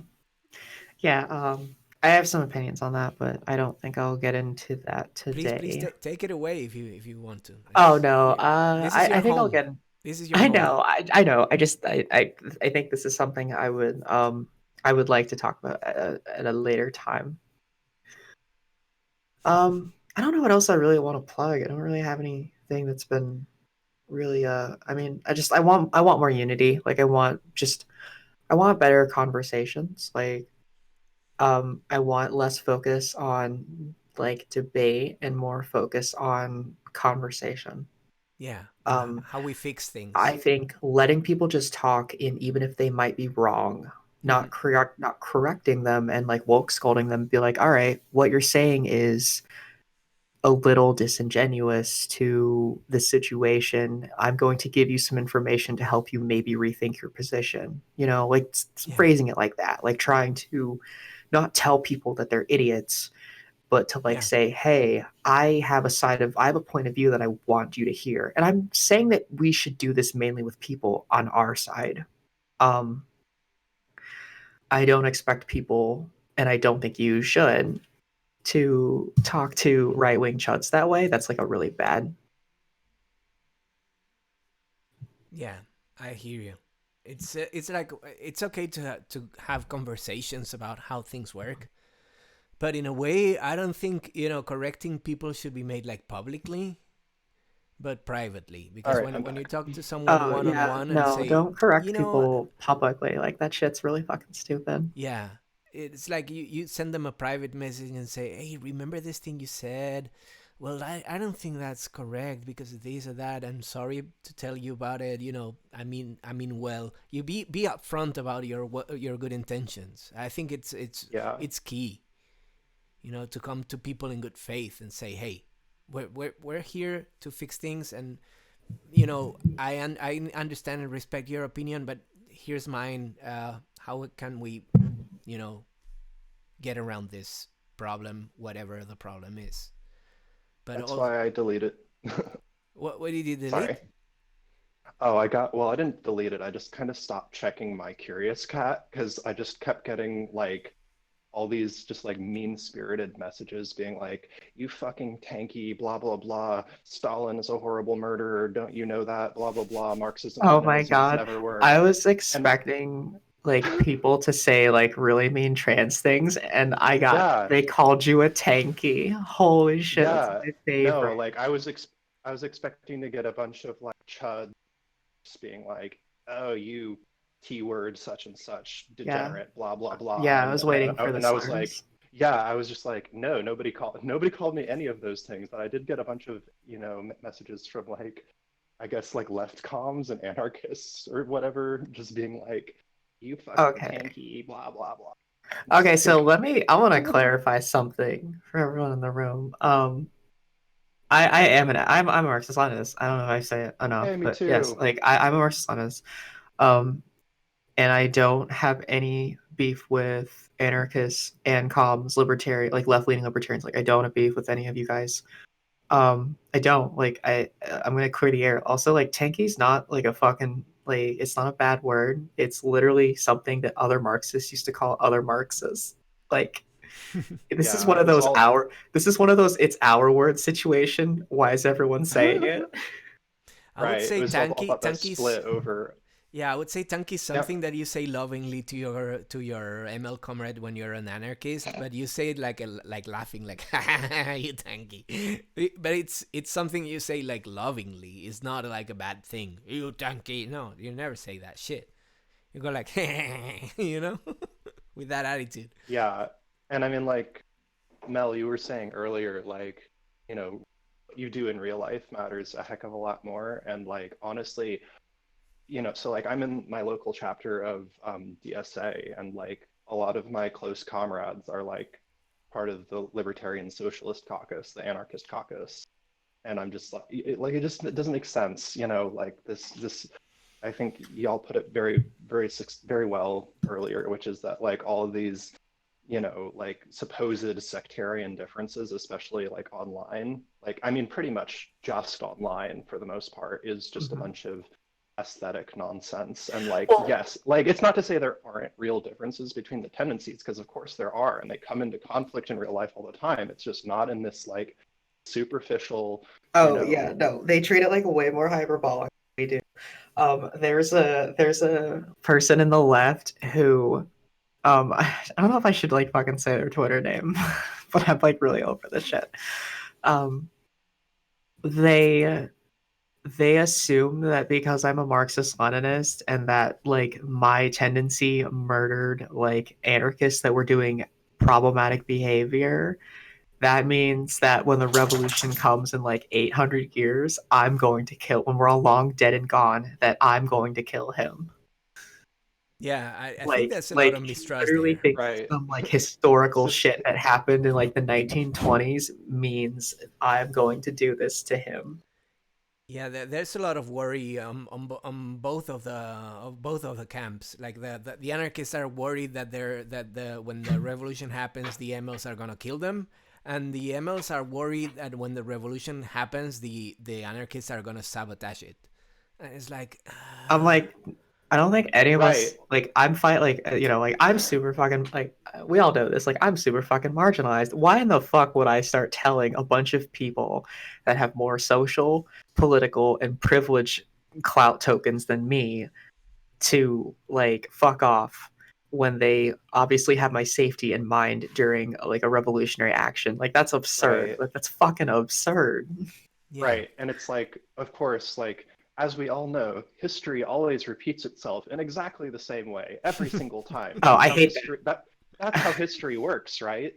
and Yeah, that's how. I read that in a What third grade history book once. That's what it told me. It told me yeah, history this is repeats in cycles. I mean, this is why this is I mean, like, just to be a cliche Marxist here for a second, but like Oh this is why shit. we fucking need dialectics and dialectical materialism and historical materialism because we need a way of interpreting history and not just history and the present and the future that accounts for the Ow. fact that everything is in motion. The future is not set in stone. We have work to do. You know we have forces to shape. We have things that I think I'm maybe belaboring the point a little here, but like No, you're yeah, not. that's what Like there's agency. And I think a lot of white leftists that sit online, I think a lot of them, and I'm not saying, okay, let me back this up. I'm not saying everyone that is online is doing bad praxis or not enough. So we need to address this too. If you are like disabled, or if you are marginalized, or you do not work, or you have material conditions or an economic, well, yeah, okay, whatever, a material condition or a precursor to not wanting to do activism because of X, all of those factors, you're not a bad person for doing online praxis. You're actually a very good person and you should keep doing it. The problem that we have is there are perfectly good people in the real life and the online praxis that frame activism and praxis as two very separate things. You're not doing enough if you aren't doing X, or you are doing enough if you are doing X. Like there's the camp of people that will virulently defend online praxis, and then you'll have people that will virulently defend just offline praxis. So we have a lot of like people that sort of fight about this, and I think in the end doesn't really matter as long as you're doing good work. I don't care if you sit online yeah. all day. If you're doing good work online, good job. It's a very like moralizing approach that's Yeah, very no, like I think like if you're a goddamn leftist, stop moral grandstanding. This is yeah, my PSA. that's If you there's the more liberalism that we keep if talking you about. die on a hill, if you have to morally or like grandstand a principle or position based on something that in the end doesn't really fuck all matter, stop that shit. You cannot go on left internet and call people liberals and call people all these like trigger names when you morally grandstand on an issue and throw other people under the bus and not actually like contribute to anti-imperialism. Like that's really bad. Yeah, Um, calling names in general is like very bad practice. Like you need to try to help. You're out there on the online world to try to help other people, not to. You know what I'm saying? yeah, like it's like, and I think that's why a lot of MLs are really defensive and they will just like call people liberals. I think it's a lot of it has to do with like I mean, if you're moral grandstanding, like you're doing like liberal shit. So Or Trotskyite. Yeah. You know, Everyone who I disagree with is a fucking Trotskyite. yeah, yeah. like just stop it. Another thing that I want to touch up on, and then I'll let other Mel speak, is something that's really good that we need to also address is we need to figure out how things affect material conditions, because I think we spend a lot of time going, this person can't do a thing because there is a thing happening. Okay, so what is this thing doing and how can we change it? I think we're focusing too much on like the big picture revolution, like hard R, and we need to focus on like little r. So like how can we make people's conditions better so they can get out and vote? So if we're living in a precinct that has a lot of like redlining that has put the housing markets and like destroyed them and has pushed people out of labor markets, how can we provide like rideshare services, or can we donate money to small businesses that are willing to help out those parts of town? And like, yes, that is operating within a neoliberal framework, but you have to do that to get people to understand why their conditions are, because a lot of people, when they're in these deplorable conditions, they're so focused on survival that they're not going to think about themselves. It's sort of a weathering effect that happens more so specifically with people of color. And I think what a lot of white leftists and a lot of like white liberals fail to realize is people of color don't want handouts. They want to know that their communities can be fixed through action. Um, a lot of POC and a lot of especially trans folk, they don't care about, like, we don't care about performative politics and moral grandstanding. We care about people actually doing things. I care about someone actually coming into a bad neighborhood with a plan to fix it, to get people and property values and money and capital into the hands of those people that need it, so they actually have time to do all of those quote unquote leftist things. Also, when you show as a left-leaning person that you're helping them, they notice that. Community is a really important thing in marginalized groups. The trans community, like, and the LGBT community is really close. People of color communities usually stick together just due to conditions of imperialism and colonialism. So when it doesn't necessarily have to be like white people, but like an outside force coming in, when you do that organizing, you strengthen the community's resolve and you strengthen the community's ideas of who you are. And they're more willing to trust you because you're doing the work. You're not coming in like when you just like give someone a handout or just send a school some money, or you just like fund a program, you're not actually seeing if that's coming to where you live. You're not actually seeing the results of it. You're just handing it off and hoping that those people know how to do that. And most of the time, those people don't have the institutions or structures of organization to push that money to where it needs to go. That's why a lot of corruption happens in people of color neighborhoods when they give money, because they just hand money to people that don't know how money is effectively allocated because of institutions. So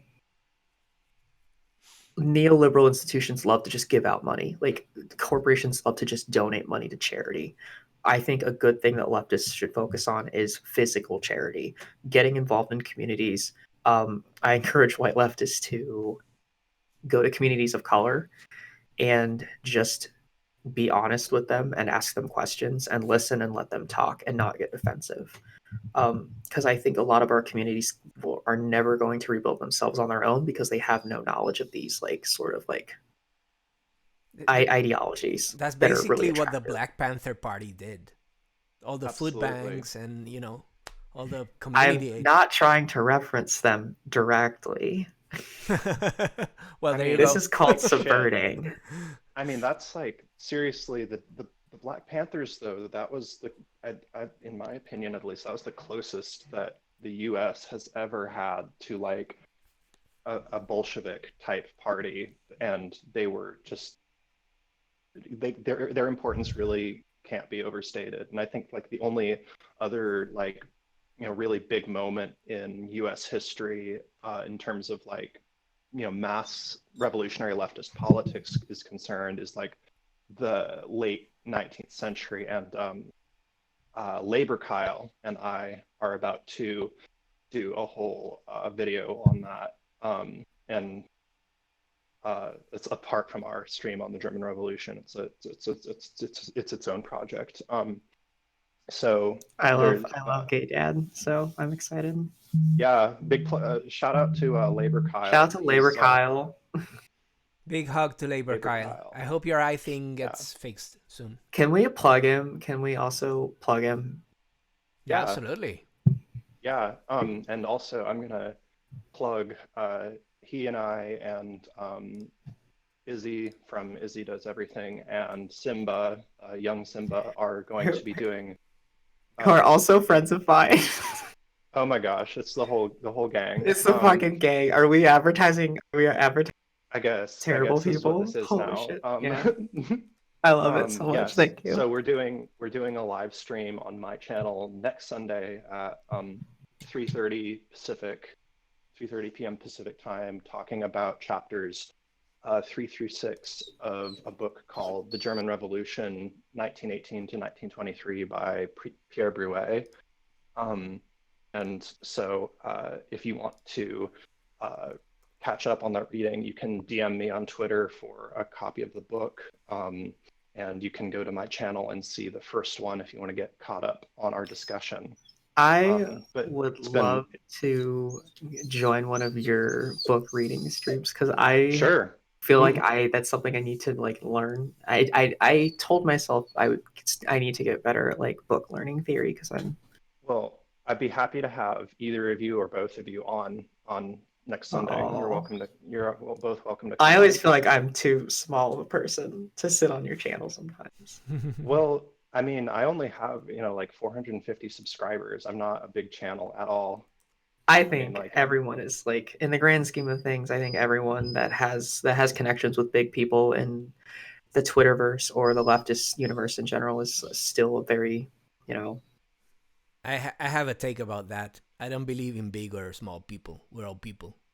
I know, but we are. Right. We have to optically always have that in the back of our mind, though. Right. Yeah. Right. And there are like these objective measures, like, subscriber counts or whatever, but like we as leftists have to be like, oh yeah, so like meta conscious of like, I'm 100% fucking meta conscious of the clout game. So like I don't believe in clout, and I say this all the time, like I don't fucking believe in clout or subscriber count or like I actually I've had good like to dislike ratios on things, but I don't really care about that at the end of the day. Like whether I go on a CNN or just sit on Melanie's book talk, like we have to come to terms that propaganda for leftist sort of branding and our ideas require clout.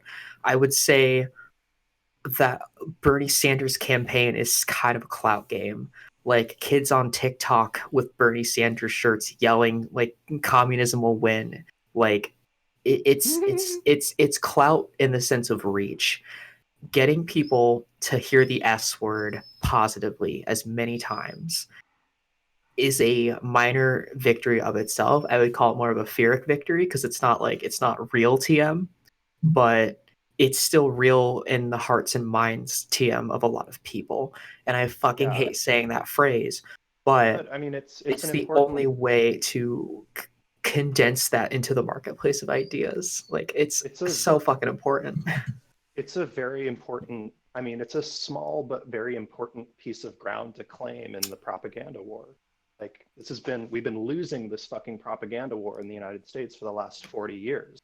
And to see the fact that, suddenly people are, referring to socialism, even if they don't have like a great definition of what socialism is, to see them suddenly just like, oh yeah, socialism would be great. Fucking like Medicare for all, public school system, blah, blah, blah. Like those things, as we know, like those without a reasonable doubt. Yeah, I agree. Like if I just like those things, of course, in and of themselves don't constitute socialism. And like we have to be assertive about that as, leftists. But like, the thing is that, the very fact that, class consciousness is like, again, like, I think it's very primordial at this stage. Like union density is still very low and socialism is still kind of this loosey-goosey, not really well-defined term in the public discourse, but like, we are starting to claim this ideological ground and like, we need to claim it. Like, I don't care if it's a small piece of ground. It's like it's the first thing, it's the first kind of like ideological ground that we've had the ability to seize in the last, 4 decades, which is fucking huge. So I've said this too. I think Bo the Fifth has said this, and I say this all the time. So propaganda techniques are not always praxis. Propaganda and sort of intelligence and sort of the psyop kind of CIA TM way of subverting and adding texture to terms and ideas is a very separate thing than praxis. I think of praxis as just the means of dismantling capitalism successfully and implementing a workers' revolution.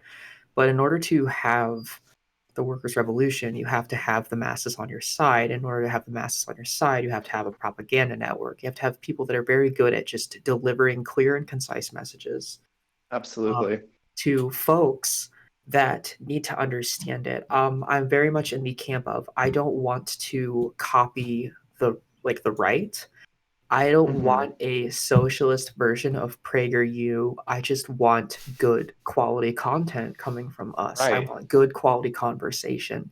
I want good people on the ground doing community activism, cleaning up trash in bad neighborhoods, anything like propaganda, just people seeing these things happening gets people to do Hmm. it. Like propaganda, like the inspiration of like seeing the good of socialism over the bad of X is what gets people like I get so irritated at academics and people saying these TikTok videos and these like Twitter memes are not radicalizing people, but like they kind of are because they're setting a cultural precedent that socialism is now officially okay. That gets people asking questions, that gets people sort of questioning the status quo that they've been told their whole lives. It gets people to finally realize, they get to be woke. TM. Um, it's such an important word, and I think removing the word propaganda from our lexicon is like a very bad idea.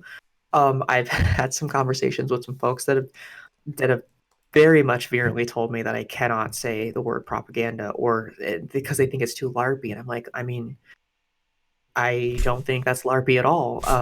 I guess their defense was propaganda is supposed to mislead people, so why would I make a leftist propaganda piece because am I misleading people? And I was like, I think Right. you're thinking too deep in this definition. I Yeah, think you're But that's not like, that's because not the definition of propaganda either. So yeah, I was going to say propaganda is a politically neutral term. yeah, It just means, it's a message that you're, encoding into some kind of digestible form, right? So like, I mean, you can think of propaganda much more abstractly in terms of like praxis and stuff, because, there's that whole philosophy of propaganda of the deed and blah, blah, blah, but I'm not going to get into that. But like, regardless, like, yeah, like propaganda is, even if it's got kind of a negative connotation in the particularly in the American discourse, like so screw it. Like it's a useful term. I'd say Mhm. let's use it.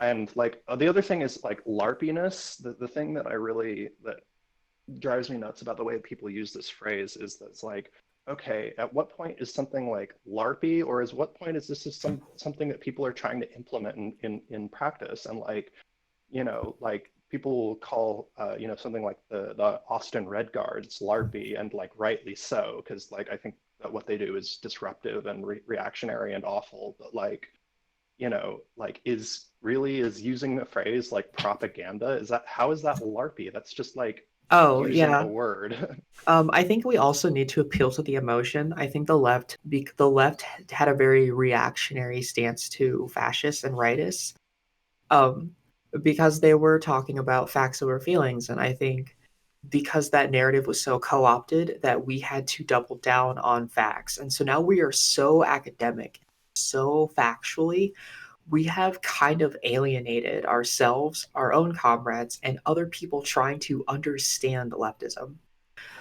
There's something to be said about people like Destiny, who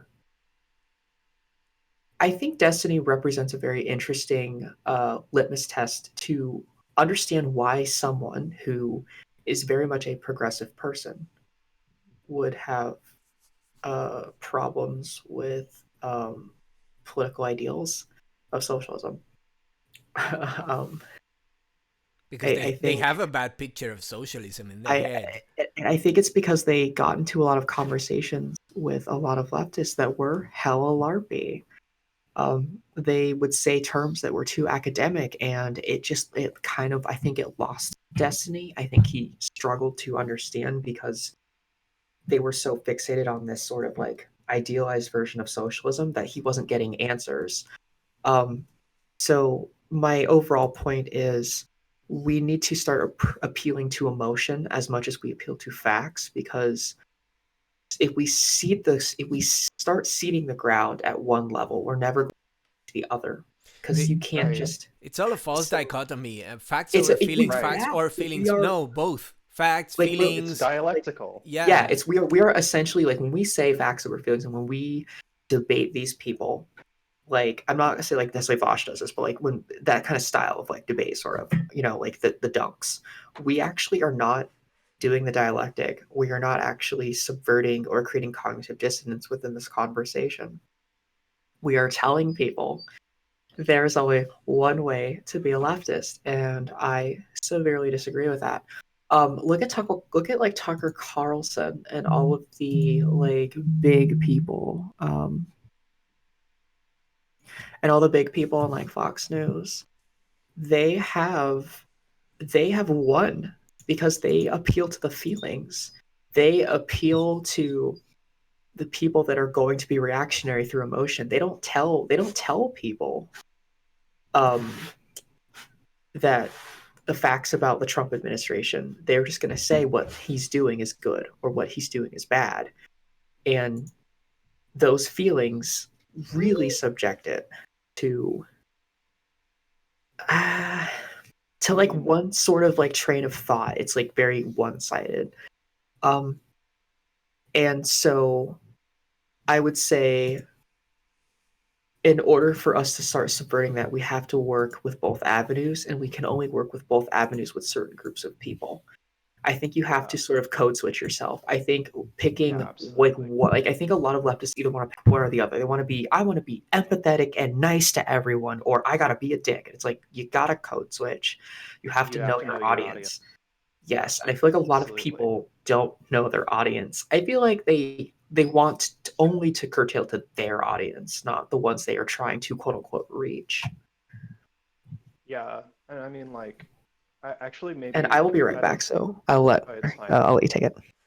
Well, I was gonna say before you leave, because I think I want to actually push back gently on something that you said, which is that like the Tucker Carlsons have won because they like appeal to emotion. And like, actually, I think I actually really disagree with that. I think, those the Tucker Carlsons have won because they're funded by Rupert Murdoch. They have the biggest fucking platform Oh that yeah, no, anyone could wish for. I wasn't trying to. Like, I wasn't getting into the money aspects. I thought that was yeah, I was just sure, saying, like, no. from like So I think, being a Max Headroom type figure, like just oh, just absolutely. a late night. Here's what we are like. They have won in that department. We Yeah, don't have a leftist that can just go on at any time, say yeah, propaganda, and people start clapping, going, "Yeah, I agree." sure. Well, Snaps, you and know. if I had, like millions of dollars, you can bet your ass I'd be, Oh yeah, of course. I'd be advertising on every YouTube video and telling everyone to join the SRA and join their local revolutionary Marxist collective or whatever. Yeah, But no, they don't I was have more or that less power. speaking. I was more or less speaking not on his money, but on the propaganda Yeah, techniques that those types yeah, of head of news people use, and like we don't absolutely. use that. Like we, Yeah, yeah, no, the money aspect I think is implied, and I hate when people bring it up because it's like we don't have that kind of funding, so we have to figure out how do we operate outside of funding. To, yeah. We have different work to do, basically. to be honest, what's most attractive of us is that we're real. That we don't have that kind of funding, but we're real people. We're your Hmm. neighbor. We're your friend. We're somebody who's very close to you. We're not fancy people in suits telling you stuff from above. we're at your side. We're next to you. So I think that's our biggest value, from the left, to communicate things that we are concerned on how to fix problems that exist. And we're concerned about fixing actual emergencies that are social emergencies that have like people suffering. So if you call that a feeling, fuck, that's an awesome feeling. Wanting to help. Feelings are good. Right? Was it that quote from David Hume? Reason is and ought only to be the slave of the passions, or something like that. Which one? David Hume. He's the Scottish moral philosopher. Yeah. Yeah. Reason is and ought only to be the slave of the passions. I think that's something from like. Yeah, it's a false dichotomy, if you know what I'm saying. Yeah, absolutely. When we create like this division, like with the mental division between the head and the body, it's like, no, we're a unit. We're people, everyday people doing everything. That's why, I like. I used to read a lot of theory when I was younger. Now I'm very old. Like I'm from 75, so I'm 44 years old right now. And I think Mel and I are about the same age. Yeah. So I used to read a lot of theory when I was young. I got distracted by all this shit, and then a chain of series of depressions and problems with life. So I don't read that much anymore. But I like to observe life. You cannot bury your head in those theory books and close your eyes to real life and real suffering from real people. How real people have like all those misconceptions they hear on TV and bullshit like that. Like how socialism, what socialism? Well, and so that's why I emphasize like getting on the ground. Like we have to show undecided people that this is what socialism does. We are in your neighborhood. We are fixing things. We are teaching you skills. We are showing you how to organize. We are getting you jobs. We are building the bridge. Right. So that is like, we need to fill in the gaps. We need to stop just dunking on chuds and trying to convert people. Like, that's important. Like, there's something to be said about doing that. But if we have nothing to fill in things, then we don't have anything to work on. And so we have to be there to make sure that we don't have these people coming back, if that makes sense. Yeah. And it's like there's this quote from Lenin that's, theory, my friend, is gray, but green is the eternal tree of life. So we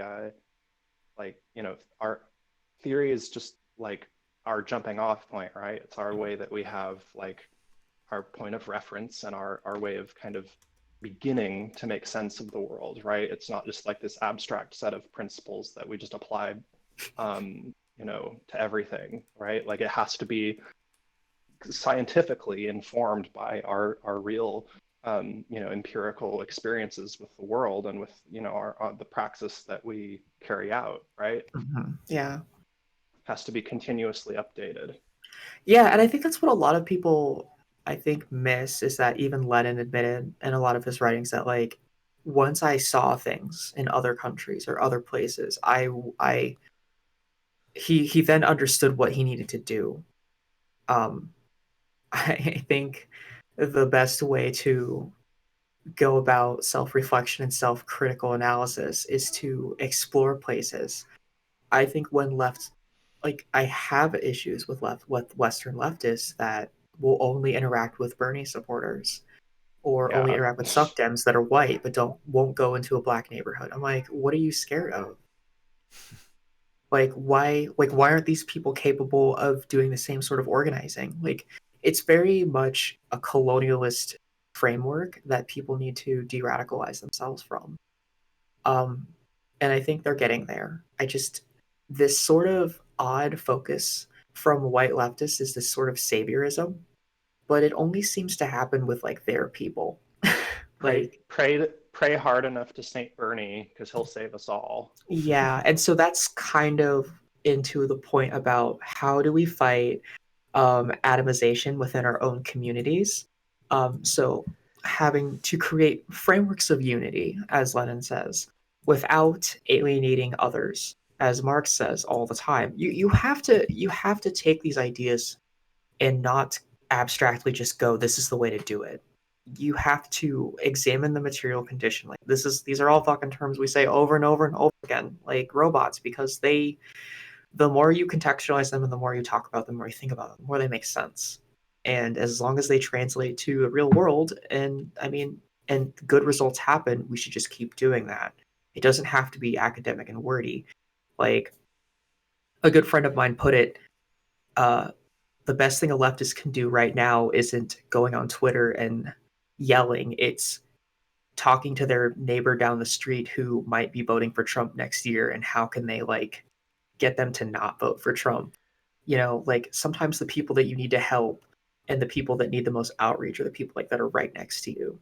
You know, it's not the people online that you need to that are so important at the end of the day. It's always your neighbors, it's your community. Like how do you help your own relationships physically is what helps push the world into a better direction. Not to say that online isn't important, but like I think we focus a lot of it because a lot of people do feel like they can't do anything. So And that is in a way, like it's one of those things that we need to what we're doing online right now. It's encouraging people to do real life stuff as well. yeah, I agree. So I just think we need balance. Like exactly. I think people need to learn to like take breaks. I think it's okay to not be on Twitter. I think it's okay to like check on your friends, make sure they're drinking water, make sure they're taking their drugs, make sure people are doing things. Um, like electoralism is always going to fail people. It has been Mm-hmm. designed and engineered and rigged to fail. Electoralism will always lead to violence and always lead to civil and class conflict. It is designed that way. Um, Listening to people in your broader community does way more. So so I would even challenge people that like even if you're not a Bernie supporter, just canvassing for Bernie like gives you a framework and a network of what your community looks like. So it actually reinforces how you can reinforce your own praxis or what you're doing in real life. Because sometimes just knowing your community is like the hardest part. And so if a candidate like Bernie that is not your tendency is giving you an opportunity to talk to people in your neighborhood in the name of socialism, like why wouldn't you take that? Like why would you die on an ideological hill or say, well, the system's rigged anyway, I don't get shit. Like why it always baffles me why people die on these hills Yeah. and not realize that just doing something is better than doing nothing. And it's a Especially common sin that we have, like getting hung up on brands. I'm camp anarchist. I'm camp Leninist. I'm camp, you know, Trotskyist. I'm everybody is there anyone identifies that's with their actually a label. Trotskyist? We Is that have like actually a person? we have an I actual guess. I mean, I Trotskyist don't know. party. I read Left Voice a lot, and they're usually pretty good, even though they're trot. Wait, Yeah, what are they? They're trots of some I variety. I Left didn't know Voice, that. yeah, they have really good lines. I mean, like on most things. yeah. Listen to Holy shit! I Trotskyists. never They thought I have would good trust. points. I Yeah, never thought Yeah, I'd trust a trot and ever in my life. they have a Spanish language sister publication called La Izquierda Diario, which is pretty good. I don't think I've ever actually met a real one. So you know the political party Podemos in Spain. They have they have a faction called anti-capitalist, who define themselves as Trotskyists oh, and they're trots. yeah, and Wow. Mm. Okay. internationalists, and they're actually really nice people. So Oh, they're trots that believe in internationalism. Amazing. yeah, Dreams can come true. yeah, that's what I'm saying. I You mean, if you're know, going by what Trotsky actually wrote, it was firmly an internationalist. But yeah, like, But a lot of seems them to be the don't. But a yeah, lot of trots that I've met don't like internationalism. So yeah. like, or they'll It's like buy into it on like, I mean, like, okay, honestly, like I see this with a lot of not just trots, frankly, like ancoms and frankly, like Western MLs too, which is that like there's this kind of Western verbal white commit. MLs. Yeah, pretty much. I mean, there's just kind of this verbal commitment to internationalism, but then like, something like, like the Bolivia coup or the Venezuela attempted coup and stuff will happen, and then they'll like suddenly be, you know, edging closer to regurgitating like the State Department line on it or whatever. Oh It's like, yeah, like no brown like Marxist Leninist will ever not be an internationalist or not ever like yeah, be anti like right. yeah, like none of us So I ever think would. that so like frankly, I think the problem is less with tendentious sectarian designations and a little bit more to do with the stripes of whiteness. Frankly, that's my take on it. I think Oh, it's I'm totally okay with you being a Posadist. This other melody like Posadism. oh, I don't I d- know. I'm not. I don't know anything about it other than it's like weird Trotskyist accelerationism oh where yeah, I love it. It's so great. nukes are good. And UFOs. Yeah, The nuclear apocalypse is good because it'll accelerate the contradictions of capitalism or something. I don't know. It's like I the don't. dumbest thing I could think of. I love it. It's like it's like a meme ideology, and apparently like I follow this account on Twitter. It's DSA Posadist Caucus, and I Jesus don't I Christ. genuinely cannot tell if they're trolling or not, and that's kind of beautiful. You see, we even have humor on the left. I mean, what's not to like about us? They love them aliens though. Yeah, it's I can't wait for Posadicism to happen. but it's we get all hung up on labels and stuff, and that's problematic. We should really pick apart one problem at a time and see how we solve it together. I think that's how and you both are so right that we have this emergency for left unity because all the climate emergency and the disastrous capitalism and all this stuff. It's awful. So how do we make it? I would advocate for like some good practices online to like be super nice to your fellow leftists and adopting that contrarian war mindset with only with fascists and but with leftists. Yeah, no war but class war. Yeah, there you go. And with all its intersections and everything, but definitely all of it. Yeah, that's why I mean like what I try to do with my channel, my praxis online, I guess praxis, whatever, propaganda. Let's call it propaganda is probably better, more appropriate word, which is just like political education. And like the other thing I've got in the works, I've got this series that I'm doing with those other comrades on the German Revolution, but like I'm also planning on having some interviews with the Burgerville Workers Union, because this is the first fast food workers union I think in the world, maybe at least in Critical North support for America. Burgerville. So there's yeah, so like I want to like use my platform as a way of like spreading this idea that you can revolt against your boss in a pretty tangible way. Oh yeah, no, I have been following the Burgerville Workers Union since it's happened, and it's like, oh god, it's damn inspirational. Like Yeah, it's like very very a 100% like a way you can.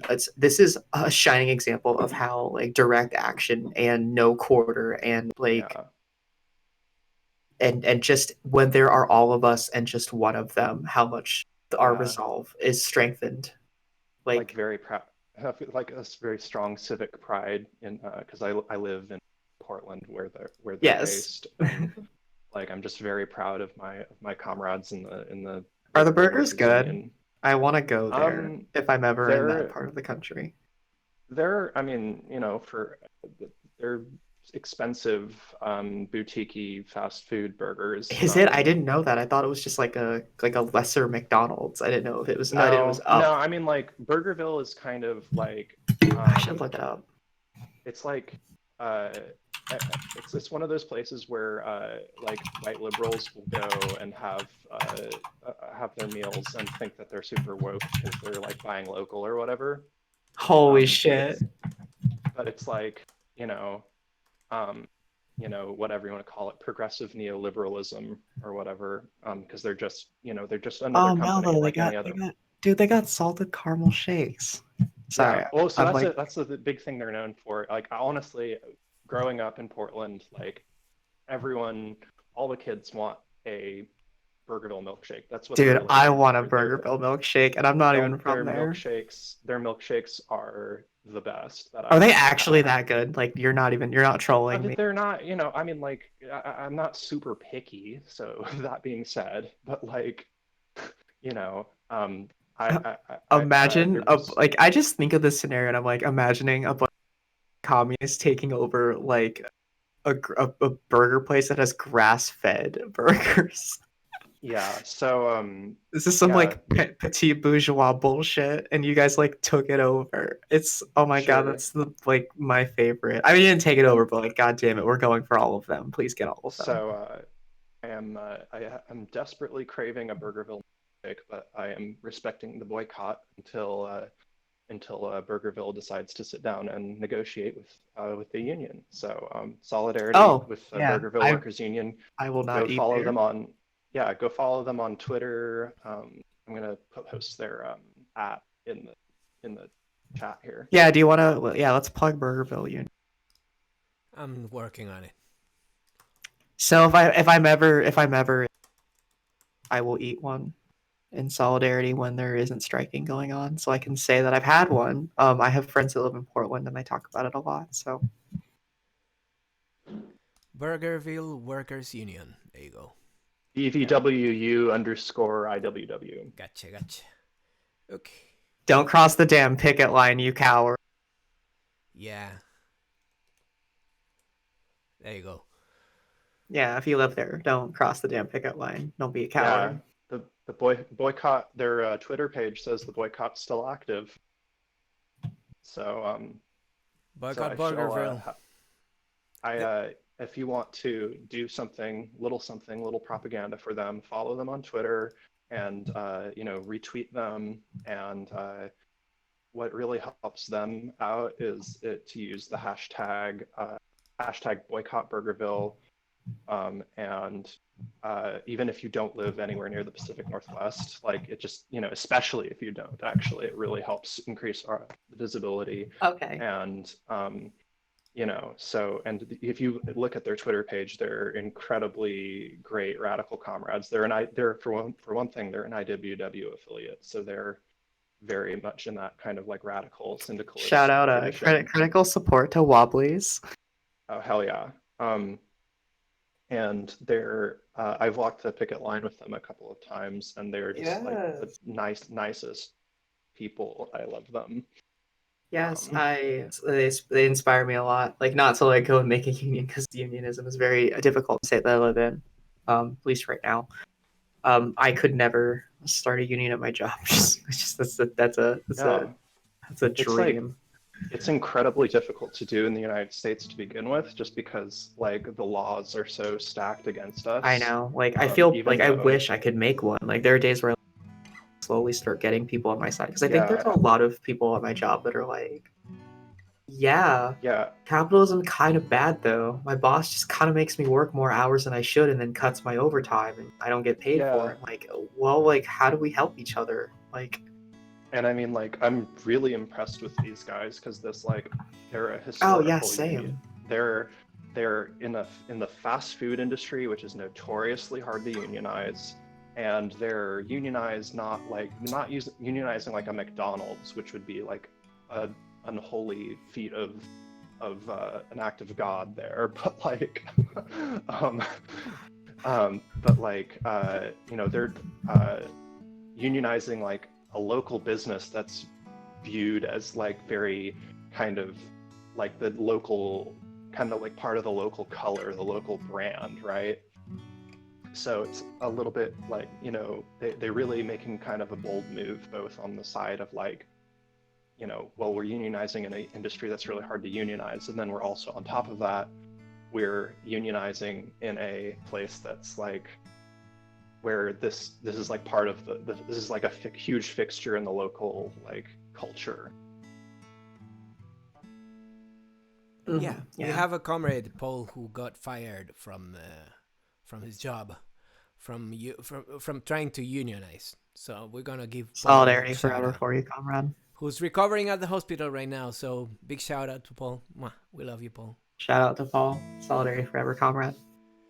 Yeah, good people. I think we're gonna wrap it up because we've been going on for over 2 hours now. So thank you, Mel and Mel, for coming, both of you. Yeah, thanks. Mel, thanks for Mel, having us and on. Mel, tanky trans girls. Yeah. Oh my gang. gosh. You rock. You Tanky trans girls. This rock. is some fucking. This is some like for real fucking gang shit. Is there anything nice that you want to say, like for closing? Anything pops to your head? Subscribe to my channel. By all no, means, seriously, subscribe to Melanie, no, A World please, to Win. Yeah, please do subscribe and come check out my stream on the German Revolution next Sunday at 3:30 p.m. Pacific time. And Javi and Mel, you're both welcome to join in if you'd like. Thank you. I'm so honored. Yeah, please, just, if you're curious, you're welcome to DM me on Twitter. But yeah, other than that, I really hope everyone survives this capitalist hellscape week, the coming week, and as best they can, and just sending love to everyone out there. So. Yeah.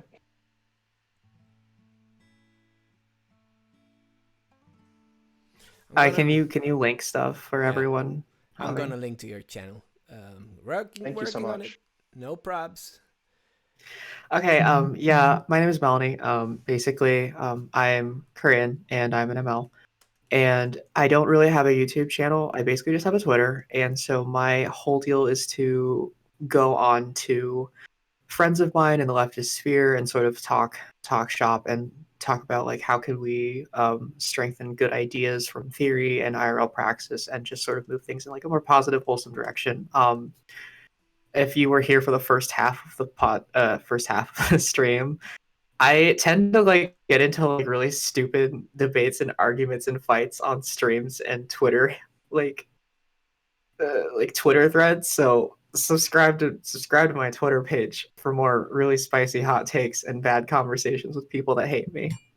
But I'm a big anti-sectarian, so I don't really mean all of it. I also host a POC solidarity Twitch that we have just started. We have done 2 weeks. We air every Saturday. It's called Diaspora Media. I need to send Javi the link so he can link this. Sorry, I am super late on plugging things. No probs. Send it over the Discord maybe. And I can link to I will send it to you.